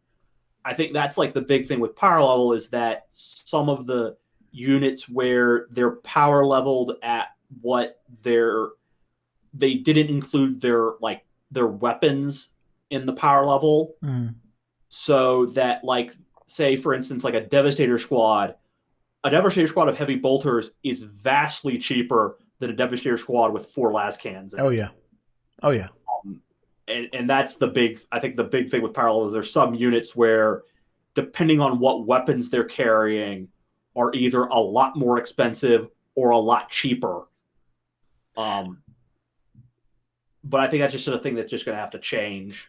I think that it'll change if they're leaning towards being more generic. Like when it comes to the heavy weapon options, you'll have like a title for people who have las cannons, and another title, whatever they're going to name it, for people who have like different kind of weapon options, like the flamer unit or the las cannon unit, or like they'll have different forces for that. And if you do it like that and each one has its own data sheet, then one, you can take 3 units of them, and 2, power levels will be easier to manage. And again, they made it for a reason. There's a reason why the combat roster only uses power levels. Like they're really trying to promote this thing, so it seems like the direction they want to go to eventually. Yeah, I think especially since they seem to have they've gotten rid of the whole war gear and all that stuff because that was the big thing, was like when you were to equip your commander or whatever, you buy all his war gear. Right. I think since they seem to be getting rid of that, I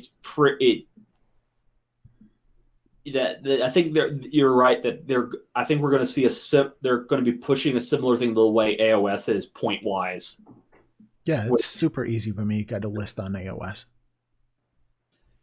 Yeah, where you'll have they'll call it points, but it won't be like you have to buy every weapon and everything. It'll just be like, this is how much a Land Raider is, or this is how much a Flyer is. Right. Yep.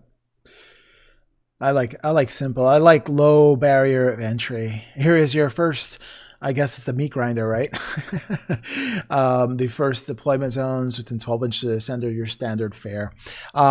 Different battlefield sizes are interesting, where the combat patrol incursion is 44 by 30, a strike force is 44 by 60, and the onslaught is the 44 by 90, your standard 4 by 6 table. So that's interesting. Yeah, the change to 44. Yeah. It's kind of, I have a 4 by 6 table, so it's just a little shy of that. Yeah. But I don't get I don't understand this change. I think they did it because it'll fit on your standard, like, I guess, pull-out table, or because I just picked up one of those garden variety long tables you see at a lot of the hobby stores and stuff like that, and you could have multiple games going on one of those tables, and it's easier to set up. So I think it's more logistics to that sense. But as far as me, I can see myself running on a 4x6 table 2 combat patrol incursion games at the same time. Just split it in half, and I could run 2 of them. That would be kind of cool. But yeah, I think it's definitely because of the standard size of tables. They went to the 44-inch. Yeah, I think it's just strange because basically the 6x4 has been the standard for decades, and it's weird that it's not even really that big of a change. It's like a 4-inch change, and a 6-inch change, I guess, and even more for the smaller 4x4. It's now like 4 inches shorter. It's more of a rectangle. Mm-hmm. Yeah, I think you're right that it's for like to be able to say you can play on your kitchen table. Yeah. It's just an interesting change that they've done that. And I'm sure they're gonna have like mats to be that size. So again, tinfoil hat time. So Frontline Gaming does a lot of their rules tests for 40K. Mm-hmm. They also sell a lot of mats. So guess what they announced? Like as soon as the new table size was mentioned, I saw that. Yeah, here's all the new mats that Frontline Gaming selling in the new table size at a discount. Oh yeah. Not that they had insider trader information when it comes to that. No. Or any influence over that decision at all. Right. Right. They're good people over there. I've seen them. I met the crew at the Frontline Gaming. I bought a lot of mats from Table War as well, and I'm always looking on mats. Any of you mat developers are out there wanting to work with me? Give me a contact. Let me know. Maybe I can offer some bonuses for TMP viewers, so this way they can get a discount and they can get the new mat sizes that apparently everybody's going to want after this. I'm going to contact some people seriously. Get one that has like the TMP logo in the center of it. Oh no, I'm not that. Like at the square. I'm not conceited like that. I'm just happy to help other people out. That would be kind of cool. But if you want a TMP logo on it, I'm not going to stop you. That would be kind of cool. Say Warhammer Skull Session Edition. Oh, so yeah, I'm looking forward to a lot of different missions being played in the new edition. I can't wait to play, and maybe we could do a battle report on the channel. That would be quite epic. Yeah. Alrighty. I would have to break out be able to kill Eldar. Right. Yep, and I do have the studio down here, so I'm set up for battle reports, and it'll kind of work out pretty well. They're just a lot longer than you could ever imagine. Yep. Yep. Oh, man. So, those are the rules right there. I only take me 6 pages of notes. That's not much at all compared to the 25 pages of the core rules. I condensed it there. Condensed it. And if you kind of know 8th, you kind of know 9th. So that's kind of a good thing. They're not like doing a major departure. Right. To like they're not revamping the whole system. I think it's catering to people who have played 8th before, though. As far as brand new players, do you think it'll get people in, or you think it's a little bit convoluted for them? I think it's not like when they went from 7th to 8th. Mm-hmm. Where 8th brought a lot of people who left back. Yeah. I don't think it's going to do that as much. Mm-hmm. I think could really be said they could have called it 8.5 because it really is kind of that. It's not like it's more of just they're putting in a lot of legalese into the rules to make the tournament players happy. Well, have they actually called it the full 9th edition? Or are they dancing around the wording of that? They're probably dancing around it because they did the same thing with 8th. Yeah. Where they said with 8th, we're not calling it 8th edition. This is just we're going to make the Warhammer living rules and all that stuff. Right. And we're just going to update it over time. Well, that kind of, I think they've called it 9th, but I'm not 100% on that. I haven't looked. I'd have to go through all their various media posts, but I don't think it's going to be like you're going to see a ton of people flooding back into the hobby being like, well, I left 8th because I didn't like how morale was, but now that's fixed. Right. Time to dust off my orcs or whatever. No.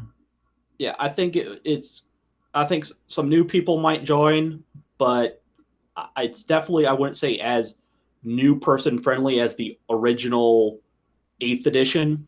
Right. Which I think I have to say was probably the most new friendly launch because everyone started out in the same place. Yeah.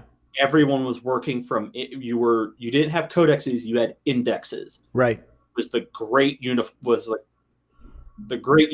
is that basically no one had any real special things. It was you were all running from indexes. That's right. Yep, I still have my index. I mean, that's how I started. I got into 40K because of, officially got 40K because of 8th edition, because it was a little easier for me to get. Unfortunately, I didn't play much in 8th edition. I was trying to find a good gaming group, and finally, I got one. And then the edition changes. So introduce us to your furry friend there. Yeah, Willow. She's what I've been petting, and she's decided to be on camera. Did you say Willow? Yes, Willow. Oh, how cool. Yes. She is my reason that some of my models have hair on them. Oh, yeah, a little hair is fine. My Storm Talon has bite marks in it. Aw. Yeah, I was painting it and I had put it up to dry, and I go on my computer to do something, and next thing I hear this kind of crunching sound, and I look around and she has her mouth on the tail fin, like in, and I'm like, she scowls off, and I look over and there's these nice little fang marks in them. The last thing Rob needs is you purring on the mic. I mean, that's always a great sound. See, we get gratuitous kittens on YouTube. That's a thing, right? Let's get 1,000 views from this video. Do it for Willow. Yeah. Yes, she's my crazy cat who I have to sometimes throw out because she likes to help, and her help is by pushing models that I'm finished painting off the table. Oh my gosh, they're advancing. Yeah. Oh goodness. Well, any closing thoughts on the rules, the core rules? Nope. I think we've done a pretty good job covering it. I think I'm looking forward to trying it, and yep. I'm kind of excited with the rules change to see what happens with codexes. Right. Because with the change to how they've done command points, I'd be interested to see how they change stratagems. Yes. Because now that you have a set amount of command points per battalion, you don't really have that whole, well, I got to get brigade or whatever for more command points. Well, you can get some more, but it's not like where brigade was pretty much, if you got a brigade, you got a butt ton of command points. Right. This is because since everyone seems to have a set and you only can take one detachment, or probably it's 2 detachments, that really limits what you can take. So I'll be interested to see what changes command points and just see what else they change. Whether we see like a drop in points for Marines, so that they sell more Marines, or something like that, and whether we'll still see the kind of chapter traits be a thing. And I kind of hope what we see is a return to the kind of you build your own chapter. Yeah. Instead of just you pick Ultramarines are this thing, Iron Hands are this thing. Just give us like a set of various things and just say pick 3. Right. And so we can run the army the way we want, the kind of chapter titles we want, so that you're kind of not locked into where it's like, if you're an Ultramarines player, everyone's like, oh, you're a power gamer because you're Ultramarines. It's like, well, I was playing Ultramarines before the Codex was dropped. Right. How was I supposed to know that their chapter tackle was going to be amazing? Right. Or if you're an Iron Hands player and you're like, well, sorry, I didn't realize they were going to drop a chapter supplement that was going to make us bonkers for 3 months. Right. And then have them fully admit, like, yeah, we knew this was OP. We just wanted to see what would happen. Yeah, you can't fault a player who's spent countless hours painting up, modeling, and putting together because of a rule change. They had no control of that. Yeah. So, yeah, absolutely. Or play an either open play or a mission where you don't have to shoot every other person off the table. You just have to survive from getting from one side of the board to the other, or something like that. Or play a different mission if something is OP'd and see if you can survive. Yeah, I'm excited to see the new edition. I'm guessing that we will see the new Space Marine Codex drop in the fall. Yeah, probably by Christmas. At least. Yeah. Yeah. Because that's probably when we'll see the fortress, the Hammerfall bunker, and probably see some of the multi-part kits drop. I know. I kind of hope, as far as my wallet's concerned, I kind of hope that they don't drop that at Christmas time, because I go bonkers over the Battle Force boxes.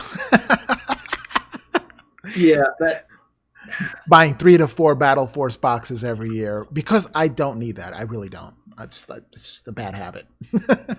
Just bad. Muy malo. So, I mean, did they drop numerous? I don't think they did last year, so you may be good. I think they dropped the Exarch Bone Reapers at Christmas. Yeah.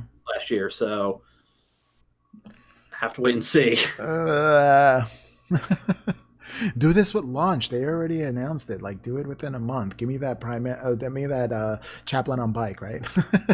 Yeah, because I mean, then they have the heavy weapons platform. Yeah.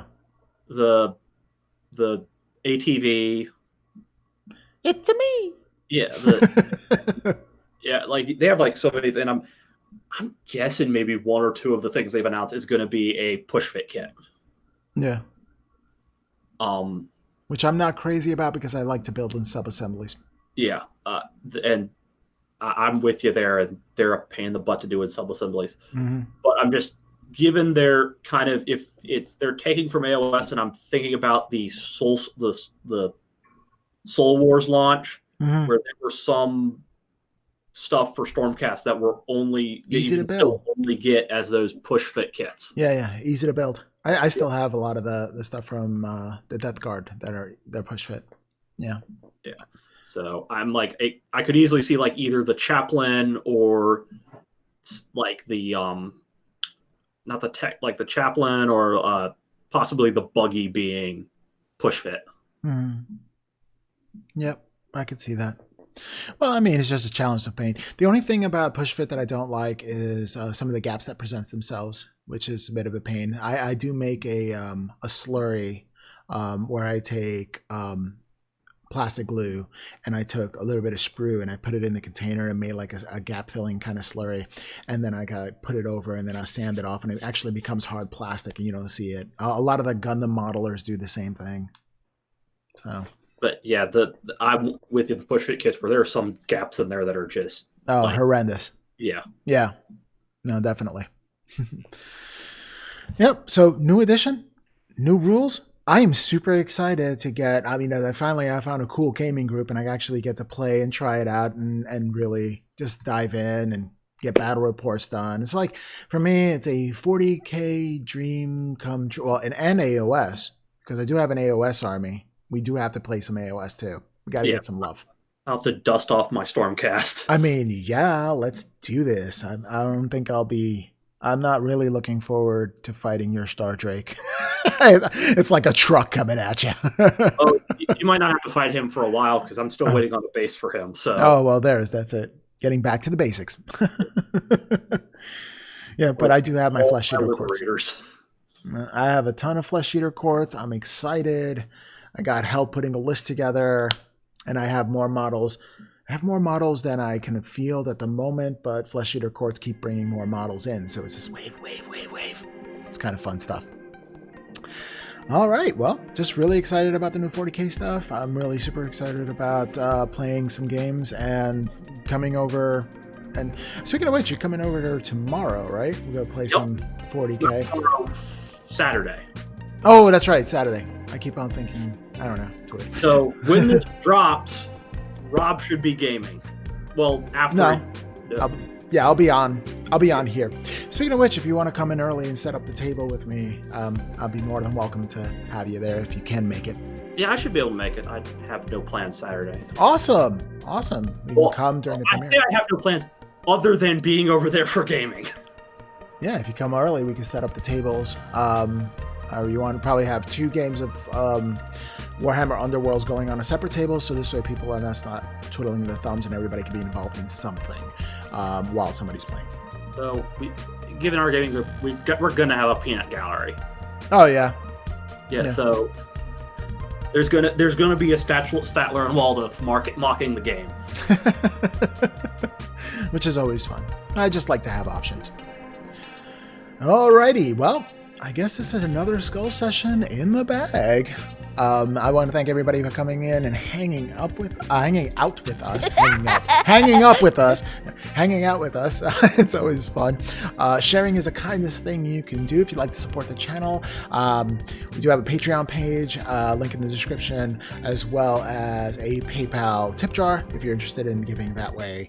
Also, I have Amazon affiliate links with a lot of different products that you can use for your projects. If you click on any of those links, the channel actually gets a kickback. But if you don't want to support us in any of those ways, sharing is the kindest thing you can do because it brings more subscribers to the channel and it grows this community. All right, so if you do like this video, like, share, comment, and subscribe, and we'll catch you next time on the Warhammer Skull Discussion.